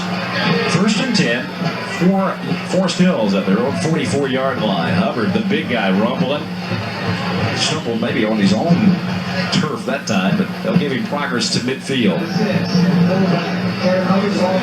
Forest Hills looks like they've come out here with a determination to try to move the ball downfield and finding some holes right now in that Kannapolis defense. Nearing the 3-minute mark to go in the 3rd quarter, so we've still got a lot of football ahead. The fumbles are even, aren't they? Yeah, at least the lost fumbles. Look at McNeely. Another first down. They're racking it up now. At the Wonder 44-yard line. So the first time in a long time that they have been inside the Kannapolis 50. As a matter of fact, the last time may have been when they scored the touchdown. Yeah, well, we've seen Forest Hills do this in the last game and in this game, move the ball well between the 20s, and it seemed like last time they self-destructed. They got some penalties last time they were close and put the ball on the ground, so let's see what they're able to do here. Just inside the Wonder 44-yard line. Robinson keeps it on the bootleg. And it was 66 dragging him down. That's James Williams. But after he get maybe 3, possibly 4 yards on the play. Well, you don't see too many defensive linemen running down quarterbacks from behind like that. Well, we saw James almost catch up with Chad Sloop in the Concord game, didn't we? He chased him all the way down there. He was closing. Yeah. I think Chad had it on cruise, though. Yeah. He had the rearview mirror. It had big 66 in there. He said, well, I got a little bit of a lead here. He said, if I just keep running at this pace, maybe he'll get tired. 2nd and 7. Just outside the Wonder 40. Here's where the yards get tough. Now Hubbard is in motion. And McNeely's in motion for about 3. 71 caught on and waited for help. Larry Rice over there, also Larry Coleman. If you're Larry, you play defense, you're pretty good. There you go. Now we got a big 3rd down play coming up here for the Wonders. A chance to, well, they're going to have to do it for 2 plays at this point of the field. No question about that. Forest Hills will be kicking on the Kannapolis side of the field. It'll be 3rd and 3 coming up. Probably 3rd, 4th and 1, or it just all depends. Wonder fans starting to get into it.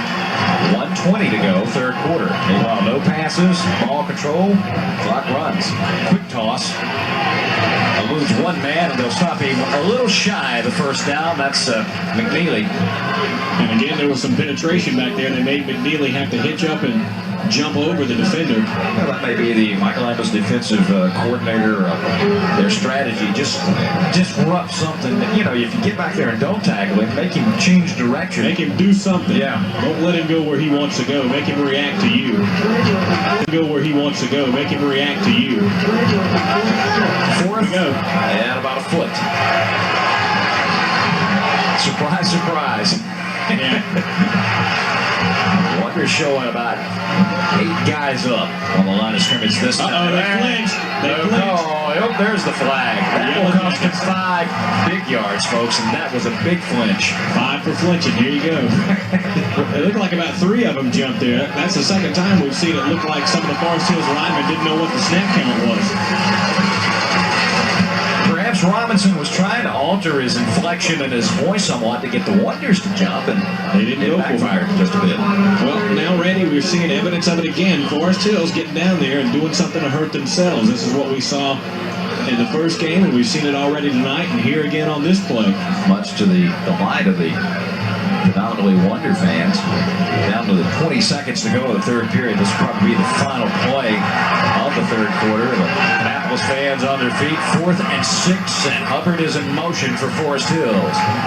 It will be Robinson. Stop. Kannapolis will have the football. That's the second time tonight, Woody. They've stopped them on 4th down, and blink that K, folks. I'm telling you, Randy, this Kannapolis team, it looks like they're getting pushed down the field, but when it starts to get close down there where they might give up some points, they'll just find a little extra backbone or a little extra heart or something and stop that drive. Now, there's the man of the hour right now. One of those many guys right now leading the Wonder charge as the third quarter will come to an end. 12 minutes left in the season for one team.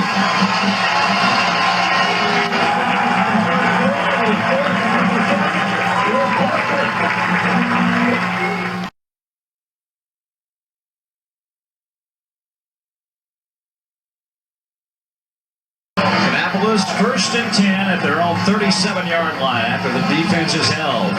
Single setback this time. And Allen's going to go to the air, trying to roll. Eludes one man. He's got some yardage. What a block across the far way. He'll be near the sticks, a little short, I believe, at the 45-yard line. And if we can look at that again, you'll see a great block by Deron Ford out there, number 31. He was able to spring Allen and get about 2 or 3 extra yards at the end of that play. That's one of those where you worry about getting the block in the back. Nice ball fake there, and then Allen's off to the races. Here comes Deron right there. Oh, that was so close. Yeah, he got in front of him, though. Annapolis with big yardage on 1st down. 2nd down and 2 at the 45-yard line, back to the I formation. Or I should say, the offset. Slot, 2 wide. I think Mr. Lawson's going to get the mail. Well, he ran into his own man, and that will break down as we've got a flag now as well. Well, one of the officials threw that one into the pile from about 20 yards away, so it must have been pretty bad. Now, they've got the heavy bean bags out tonight, and we've got a Wonder who is still down at the point of contact. Yeah. Can't see who the injured Wonder player is, but they're going out to attend to him now. Let's see. Ben Teal, he's okay. He says, get back over there. I'm fine. And Ben's staying out here. Leading tackler the last couple of years for these Wonders. And played as a sophomore. And they say, no, you're not all right, Ben. Come on, get out. For the customary one play, right? Yeah. Another Teal in this lineup that I guess underrated guy we don't talk a lot about. That's Joey Teal. Joey, of course, the left guard. And he's only a sophomore, 5'11", 238 pounds. So yeah, he has a late call-up. The Teal tradition will continue. Absolutely. And now here we're seeing evidence of a problem with Kannapolis on the penalty situation, Randy. Not only the yardage is what's costly, but it stops the clock, and that's the last thing the Wonders want. 11:33 clock running now in the ball game. On 2nd and a bunch. Allen will pump it down the sidelines. Oh, Deron Ford was turned the wrong way. He looked over the right shoulder. The defender fell down, and he almost came back and made a miraculous catch. Yeah, he did. He had to adjust to that ball because it went to the outside, and Deron was looking for it to be on the inside, but he almost came up with that thing. He's able to get by the defender out there with looks like it will pretty much. They have the right play on. 3rd and 21 coming up. They need the 47-yard line. Just over the 47. Douglas, the fullback, checks in. He and Lawson in the backfield. On the play fake. Good protection. It breaks down. Allen under heavy pressure. This one will be picked off. Forest Hills coming back the other way. 40, 35. A flag is down and chased out of bounds across the far way. The 39-yard line is number 18, James Grant. Boy, there was some heavy pressure that time up the middle for Sean Allen. There's a flag. Probably going to be a clip or something like that on the run back. Most likely, because you were going one direction, you got to turn around and make adjustments. And Yeah. Sean probably wishes he had that one back. Yeah, that was one of those mistakes that a younger player will make. If he had that to do over again, he'd probably just eat that or throw it out of bounds and get it out of the way. And get Urion to kick it away. Yeah. Now let's see what the call's going to be here. Most of the time on those, they're calling Ben Teal over, so it's going to be against Forest Hills. Holding on the run back, no doubt. So that'll cost them 15. But more importantly for the Yellow Jackets, they will have control of the football with 11-11 left in the contest. The way this one shakes out, we could be looking at possibility of overtime. You know, you got a 1-point difference. Each team scores another touchdown. The extra point's really big right now. Move it back to the 48-yard line of Kannapolis, so a break for the Wonders there. And Forest Hills will be in business. 1st and 10. Kannapolis, Randy, they need to get a drive going where they can generate a couple of first downs and give their defense a break here. They can't keep going 3 and out. They need a stop right here. Formation on 2 wide receivers, a rarity for the Jackets on offense. Robinson, quick count coming down the line, gives it to Hubbard, and Ben Teal's on him, and he carried Ben for about 5 extra yards that time. And Dwayne Urie and A.J. Watt came up there to finish him off, but Forest Hills really does a good job of disguising the ball. A lot of times you'll see Robinson put it in the breadbasket of one of his backs, and both of them will kind of run along with it for a couple of steps until they decide which way to go. They were arrested in Union County a couple of weeks ago for aiding and abetting. Yeah. Maybe had to serve some time for that. I don't know if that's illegal.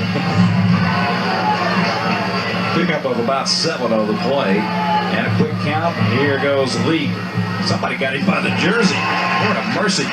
And then he was out of your picture. Yeah, he wouldn't let go, whoever it was that got him. I think it was maybe Larry Rice down there. Nope, James Williams, they're saying that got him. Okay. James got hold and, man. Wouldn't turn him loose. Well, Nick was going one way, and all of a sudden, boom, he's out of the picture. Come back here. That was the difference in the first down being achieved and it being 3rd and short. Boy, Kannapolis has faced a lot of these on defense. Single setback is Hubbard, or excuse me, it's the I formation. Hubbard is the up back. And they almost, well, Hubbard, look at him, he's on his feet and he could take it the distance. Touchdown, Forest Hills. No flags are down. The play's going to stand up. It looked like they had him a couple of times. Now a flag's down. I think they're going to get him for celebrating in the end zone. Hey, the kids deserve that one. Hubbard deserved to celebrate.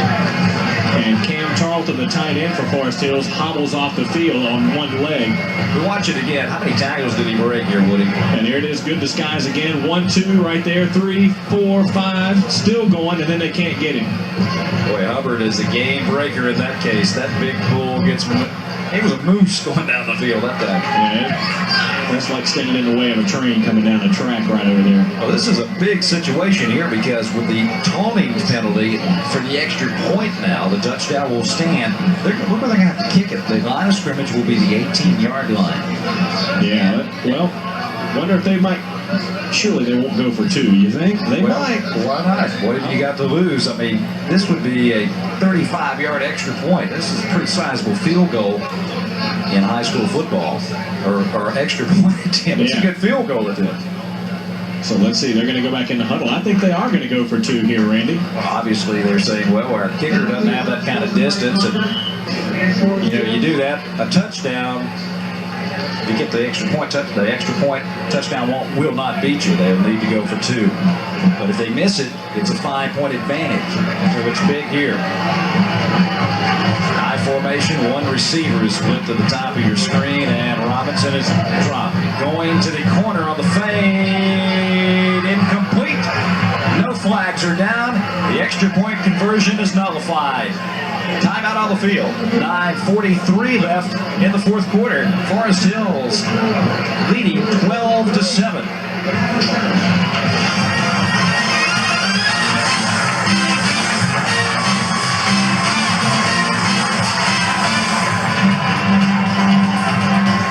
Along with Woody Kane, and points are a premium tonight. Forest Hills with their 2nd touchdown, capitalizing on the turnover by the Wonders after the interception. It's hard to keep the good teams off the board on the short drives. It really is. Kannapolis really can't afford another 3 and out here, Randy. They've got to generate some offense and at least give their defense time to get a breather. Bradshaw got a line drives at Jeremy Cook. Now it's going to be picked up, and coming the other way is Melvin Bennett. Now this could get interesting. Melvin eludes a couple of folks, and there's a late hit. Yeah. 29-yard line, and they'll step the penalty off from there. But just a little over-anxiousness. These guys on the special teams are of a different breed anyway, and we'll watch it again. We'll take a look at it here. They were hollering, no, don't touch it on that first initial bounce there. Tough kick to field, Woody. Yeah, it slowed it down right there, and then you'll see Bennett pick it up and go the other way. Good block. Oh, there's another good block by Lawson. And he almost got away. Yeah. And here's a late hit right there. It looks like it was on number 8, Chris Blunt. Well, we all know about him from the September meeting. Yeah. Well, Kannapolis with great field position at their own 43-yard line and an enormous amount of time. 9:34 left in the 4th quarter. Gerard Ford splits to the top, and it will be Bennett to the bottom. Lott is in the slot. Now he's going to move. And you're a poet and don't know it. And you got Ben Teal as the fullback. He's in there for blocking purposes. Lawson looking for a hole. Waits on it. What a run. Bobby Lawson, but that one may come back. The Wonders got to be guilty of holding on that one. They are shooting themselves in the foot right now. We'll sort the penalty out, but I believe that's what it's going to be. Yeah, they'll get the first down over again, evidently. But another key penalty. Coach Harden always talks about positive yards, and you don't do it that way. Hey, while we got a minute, let's mention our crew this year. All right, go ahead. Okay, who we got on the cameras now there? Ted? Ryan. Mark Caton up top. Those guys do a great job. We got Ron Moon over here. He's that cyst on my right arm. And don't forget Lanny Nunn and Wayne Teasley. Yeah. Doug Holmes. And Donna Cook down in the truck. Yeah, Donna, the graphics gal. Yes, sir. Need some graphics? She's got them. I wonder how many yards pushing they have tonight. Hey, we didn't mention Steve Gann either. We don't have to. Allen eludes. How did he get out? Well, he almost got away. Forest Hills kept coming with waves. And about the 3rd wave got shot all the way back for a loss. And that's big. Way back to the 24-yard line. Man, that's going to be second in about a million here. They're going to have to get about the 47 of Forest Hills. Credit that Yellow Jacket defense. They kept pounding. Bennett will come in with the play. The huddle clock is running. We're down to 15 seconds left. So Kannapolis going to have to hurry. They've only got, one more time out here. Yeah, that's right. And I don't know that they're aware of it. They better look up. Time's a wasting. 2nd and 29, folks. 3rd of the field. 3 seconds, 2 seconds, and he just barely gets it off. Allen. Upfield, incomplete. At the 35-yard line, trying to hit A.J. Lott. It's a different ball game when they know you've got to throw it, and they can just lay their ears back and come after you hard. Sean Allen, a little bit of discouragement in his eyes right now, but it's a tough road when they know what you're going to do. Clock will stop with 8:22 remaining in the 4th quarter. I think the door's closed now. I believe so. Sounded like either that or the cannon fired again. Either we're filming another episode of Jail Cell H. H block or something. Got a lot of prisoners in here. They've captured the media in Cabarrus County. What a motley crew. 3rd and 29. Allen rolls to buy a little time, and now the pressure. He's going to just run it. Oh, he's bumped out of bounds at the 27-yard line. Man. He didn't have anywhere to go. No real decision that time for Sean to make. So to bring up punting time for Kannapolis. I'll tell you one thing, I'm looking, you talk about the Wonder defense needing a little rest. I'm looking at some guys on Forest Hills. Kannapolis has done one thing, they've run them all over the field. Yeah, they really have. You see them all hands on their knees down there grasping their britches trying to get a little extra breath. Sucking some wind right now. 4th down, Yuri on the kick. And gets off a beauty. Nobody back, and this one will not be returned. It takes a roll and will be down at about the 31-yard line. Gene Rivers down there for Kannapolis. Now that Yellow Jacket offense, which says, hey, 8 minutes to go exactly in the game. There you see their fans across the far way say, we can control. We can do it. We can put a drive together and put the killer on these Wonders. Well, they got a good crowd over there from Forest Hills. A lot of folks came up from Union County. Great football tradition. Both Forest Hills and A.L. Brown. It's become a regular rivalry. Yeah, well, it used to be. Yeah. Out of the bone, nothing fancy. Stop us if you can, John Lowry says. Hubbard has been the main culprit. There he goes. Boy, he's just, you don't get him with one guy on the first hit. He's doing that kind of stuff that we've seen Maurice Kennedy do for the past couple of weeks. Keep in mind, with every first down they churn out, that's another 2.5, 3 minutes off the clock. So John Lowry's going to be feeling pretty good over here. Say, hey, get about 2 first downs. It's going to be, if Kannapolis does get the ball back, they won't have much time to work with. And the 37-yard line, 2nd down and 3. Maybe 4. Toss. Here's Lee. He's dangerous, and he almost got away. Boy, he had to wrestle him down over there. Dusty Barbie got his jersey. Dusty didn't clip the fingernails tonight, or he would have been gone. He was swinging him around there like he was on the end of a rope, and Dusty almost went for a little ride that time. Man, that's some good material in the Forest Hills uniforms. It didn't tear. Yeah. And it's a good thing. If that had been a tearaway jersey, he'd still be going. 49-yard line of the Yellow Jackets. 1st and 10 as they break the huddle with 6:50 to go in the contest. Out of the ball once again. It's the big guy. However, pounding off the right side. They hold him for James Williams got it there first, and about 3 other guys came up with the white shirts on. Still got about 3. Well, now here's the position in the field where the Wonders have been getting tough all game. And they're going to have to do it again. Ben Teal gets up with a little limp again, but he's going to stay out there. I think he'd have to have his leg come off before he'd come out of the game. Well, like maybe a prosthetic professional on the sidelines, you know. Patch him up between quarters. 49-yard line of A.L. Brown. 2nd down. Hubbard again. Man, I tell you. Now, he's taking punishment as well, but he's dishing it out right now. Advantage to Hubbard. Dusty Barbie laid a lick on him up high. I don't know if Vonzell can pick him up. Yeah, you see Hubbard getting a little bit tired of being pounded around, getting up there a little slowly, but a lot of these guys on both teams go it both ways tonight. They just play their hearts out. And now here's the situation we've seen, Randy. 3rd and short. You know Forest Hills is going to try it twice, and Kannapolis has been equal to the task the last couple of times. Well, Wonders need a turnover. That's all you can say. They need a break right now for possession. Here's McNeely. He's been kind of quiet. Kind of bounces down the line in the pursuit. There's Teal. There's Lawson. There's Lott. And Jerry Cook.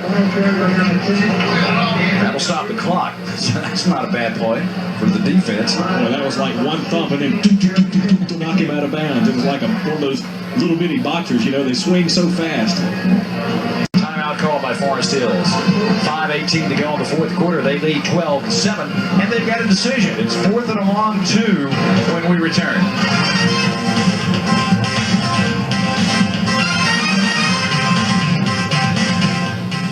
Wonder defense has stopped them on 4th down twice, I know of. And now the Wonder fans are calling season comes down to this play. Yeah, they've got to stop him here. 4th down and a long 2. You see where they got to go, just inside the 41-yard line, and they will not get him, so they pound him. They'll move the sticks to the 39-yard line. The Yellow Jacket fans across the far way starting to celebrate, maybe feeling it a little bit here. We're getting down close to the 5-minute mark now, so you figure the earliest Kannapolis will get the ball back will probably be about 2 minutes or 3 minutes or so to go. Let's put in that strip the ball play here, guys. Yeah. Looks like the Wonders right now the only team, and while we're talking right now, that still has a chance to carry on. Yeah, Concord trailing in that game with High Point Central, but who knows what will happen. Robinson with about 2, maybe 3. And the clock continues to roll. That's the Wonders' worst enemy right now. And remember that how key it is that they burn those 2 timeouts earlier. Of course, they were worth it. That last one was worth it on 4th down and goal. That got to be the end zone. But one thing is for sure, a couple of streaks will stay intact tonight. I think Forest Hills had a couple of things going for them as far as those North Carolina football prep news. As we're talking about streaks here in a minute. They send the man in motion, and the quarterback keeper, Robinson, carries for about 3 or 4, maybe 5 that time. That's the first time we've seen that tonight. Forest Hills has games allowing less than 20 points, 10 straight. They may keep that intact tonight. And as far as victories, they've got 6 in a row.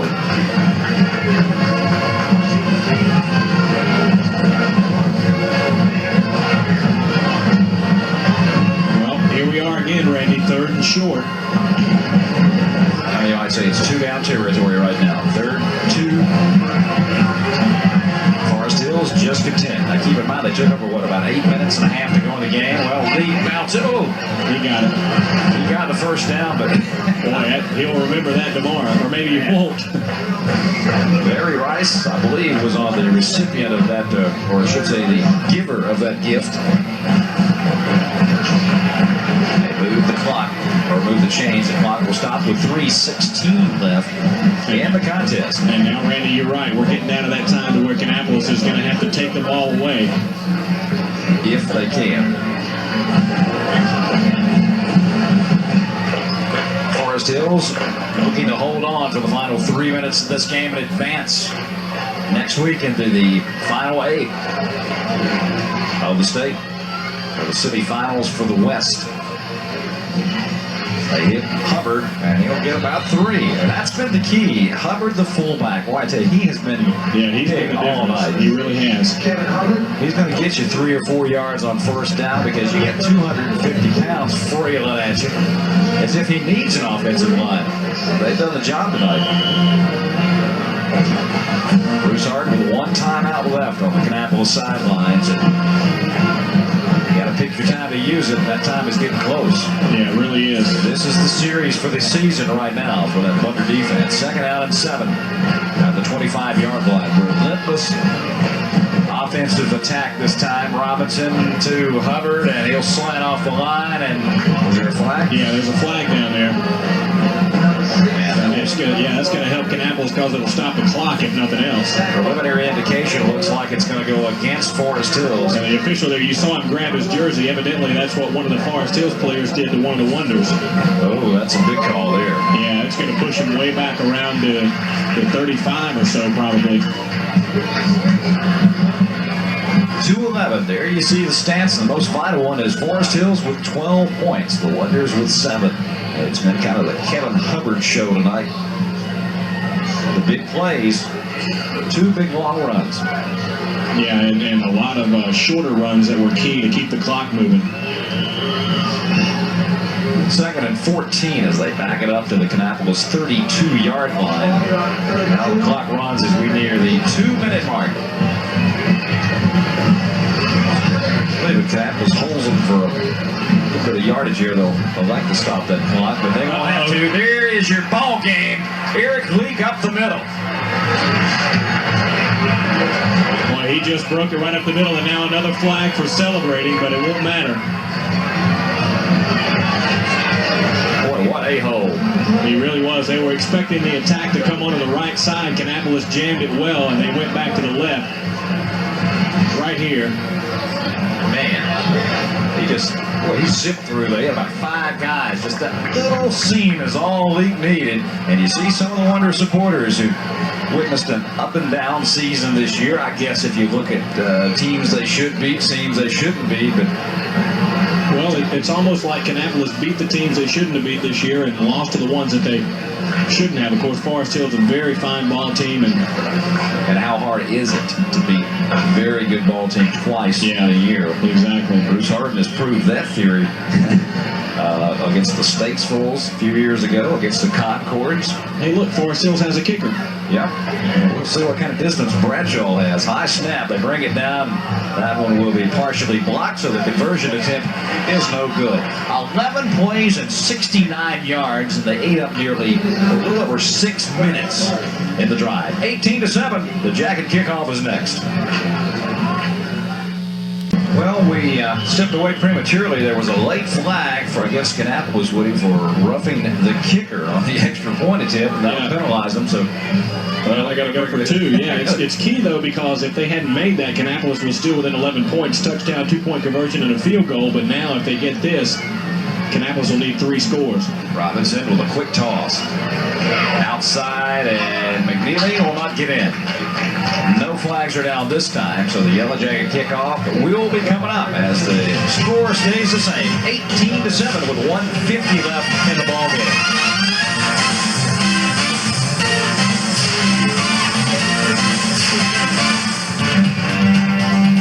Return at Memorial Stadium. Ron Moon informs me that Forest Hills has 124 yards rushing in the 4th quarter alone. That is huge. That's a line driver. About knocked Jeremy Cook down, but he'll angle and he will go down at the 30-yard line.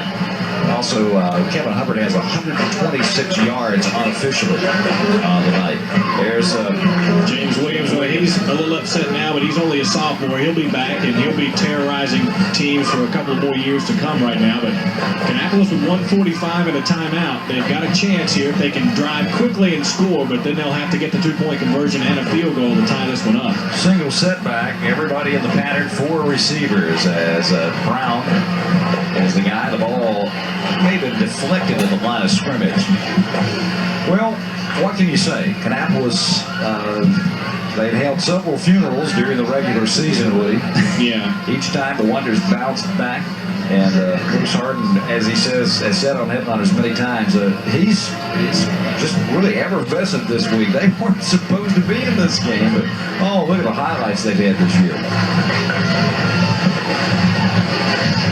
Allen pumps it up. He's got a lot complete. He eludes one man, eludes another, and will.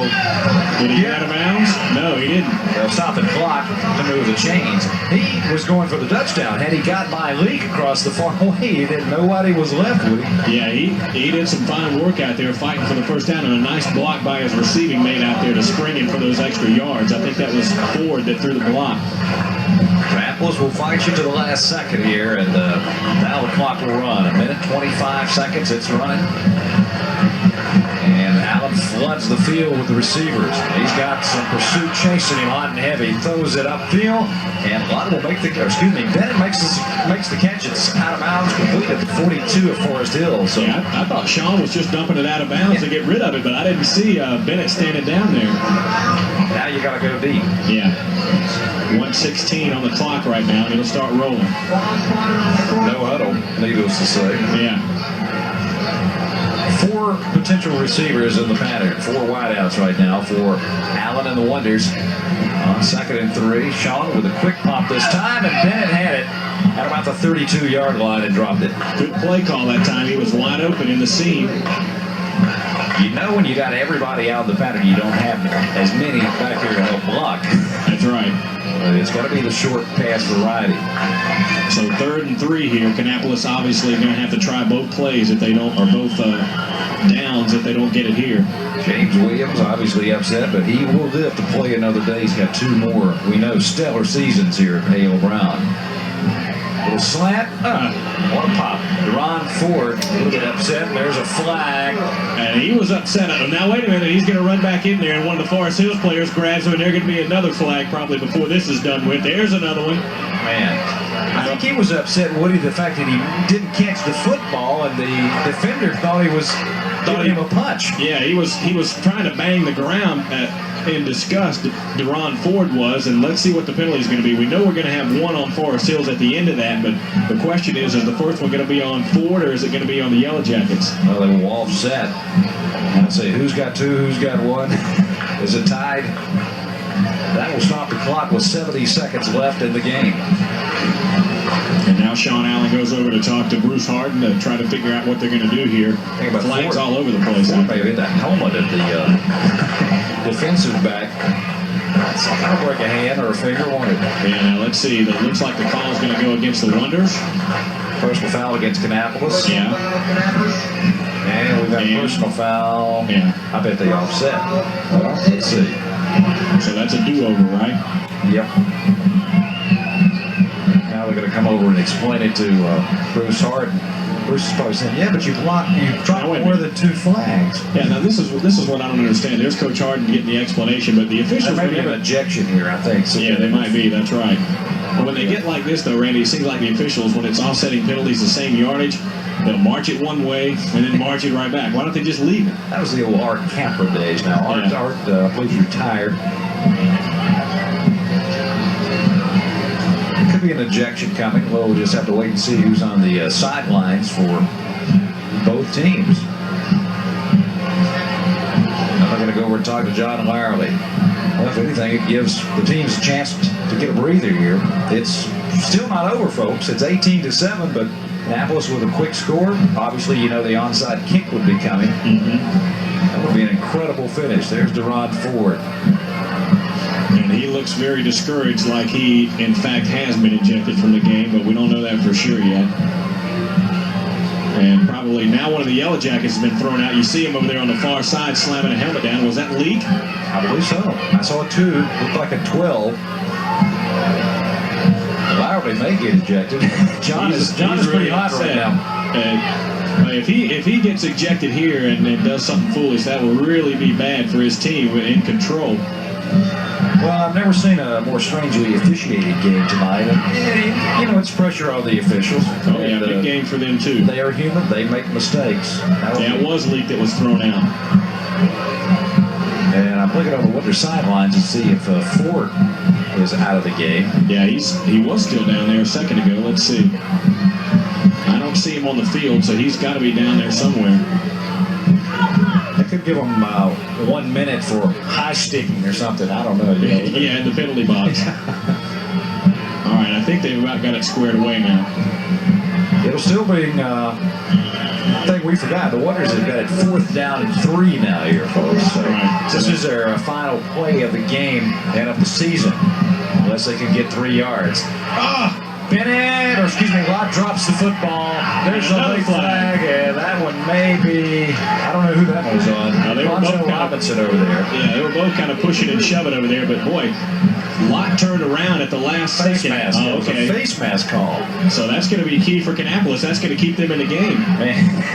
Boy, this thing is really getting bizarre at the end. Wake me when this nightmare is over. Yep, that's the call. Now, John Larley will go ballistic over here. You see him?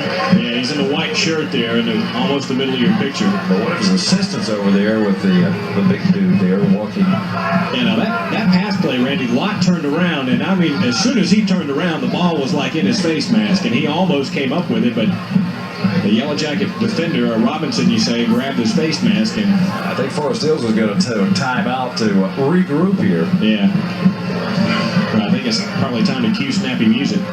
This has been the longest minute and a half of a game I've ever been involved in. So wait a minute now. Are they going backwards with Kannapolis here? Surely not. We've got to find out where the line of scrimmage is. Okay. It's a 42-yard line. And that was a dead ball foul, so it will be Forest Hills football. And then they'll mark it correct. Now I see the Kannapolis coaches want an explanation. Yeah. If that's... Bruce Harden and his coaches thought that they still have the football. Now look at Bruce. They're wondering how come they don't still have the ball, but they're going to say that happened after the play. The pass was incomplete. And then he grabbed his face mask. So I wonder if we can take a look at that again while they try to sort this out. It looks like Forest Hill's almost ready to snap the ball, or are they? Still trying to get it straightened out down there. Bruce Harden wants an explanation. He's still out on the field. Man, oh man, what a way to end the season. And now, a little controversy like this. Now here goes the ball. They'll get the penalty from the line of scrimmage, but it will be, we believe, Forest Hill's football because the pass was incomplete. Right. And it's going to be just about it. 1 minute, 6 seconds ago, and the Yellow Jackets do call timeout.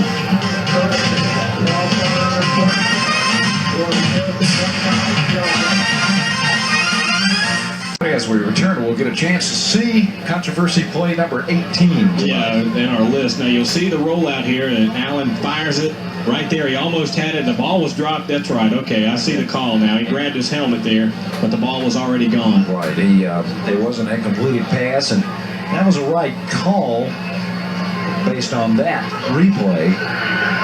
And Forest Hills has just got to run the clock out. Kannapolis has one timeout left. And they will advance on next week into round number 3. Give it to Hubbard, who we might say is going to be our player of the game, and he might have another touchdown if they don't bring him down. Man, oh man. And Kannapolis burns their last time out. Well, for the seniors, you chalk it up. Bobby Lawson has played his final game here at A.L. Brown, but what a year that young man's had. Corey Douglas, to name another. Deron Ford. You're talking about the starters, Melvin Bennett.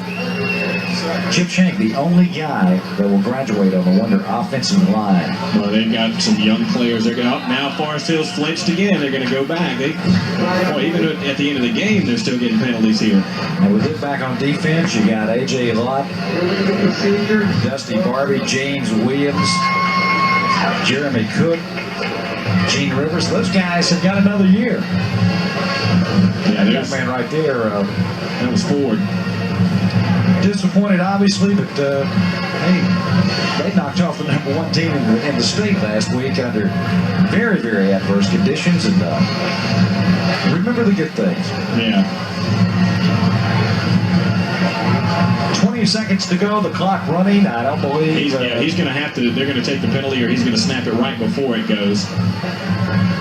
Goes to one knee, Vonzel Robinson. So Forest Hills will advance next week, and we believe, I think they're going to have to go up to High Point Central as the local season is over for the area high school football teams here. And what a run they made, and we saw some great plays. Back with a final wrap-up here as Forest Hills wins it tonight over A.L. Brown, 18-7, a lot closer than that final score.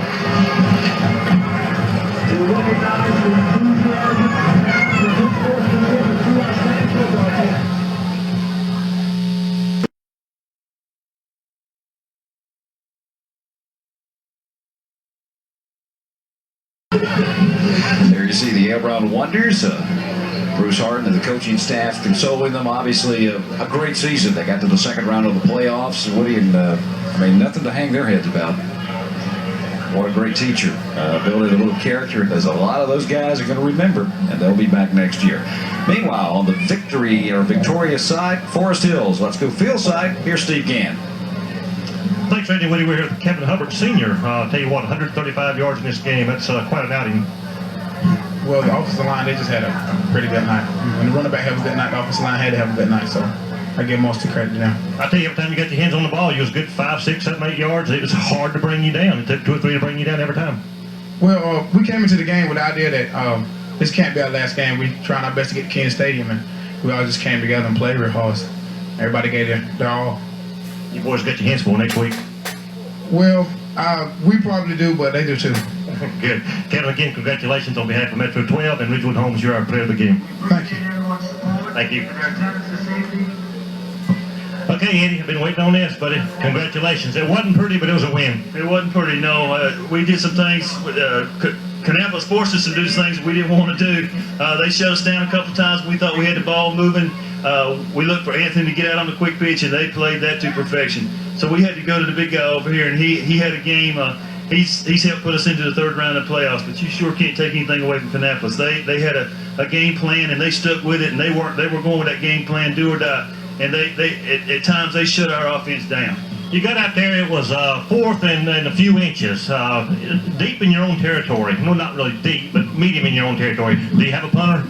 We do have a punter. It's one of those things where you tell them all week, nobody can stop us, nobody can stop us. And every time we get in a situation, 4th and 1, 4th and short, and then we go and punt the ball away, that we're going against what we're telling them. We thought we could get it. They stopped us. They rose to the occasion.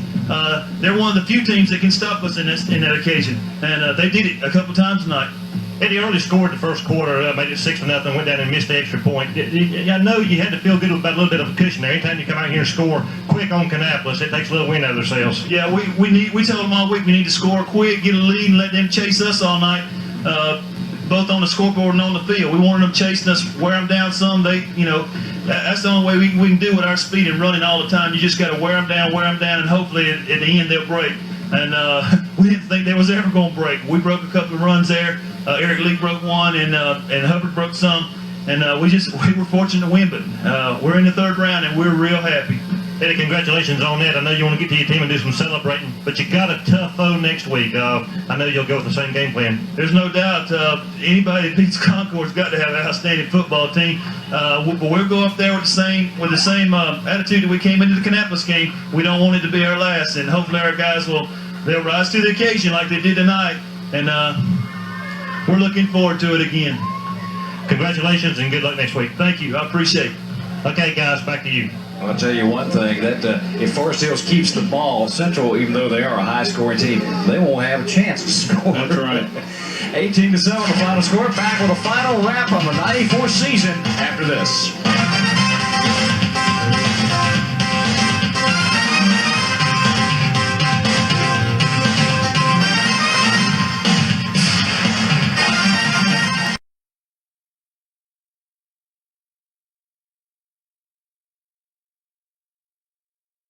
Maybe some future wonder players as we take a look at the stats. First for Kannapolis, nothing to be ashamed of. They controlled the ball when they, just couldn't get it in the end zone at the certain times. Yeah, that was the difference. 130 yards on the ground, 48 passing, 178 total. 12 first downs, pretty good there, but 5 out of 17 passing. That may be the difference. They missed on a couple that may have been touchdowns.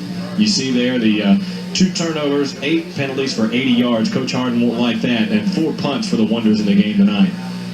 And flip it over there. Look at that. 331 yards rushing, not a foot passing.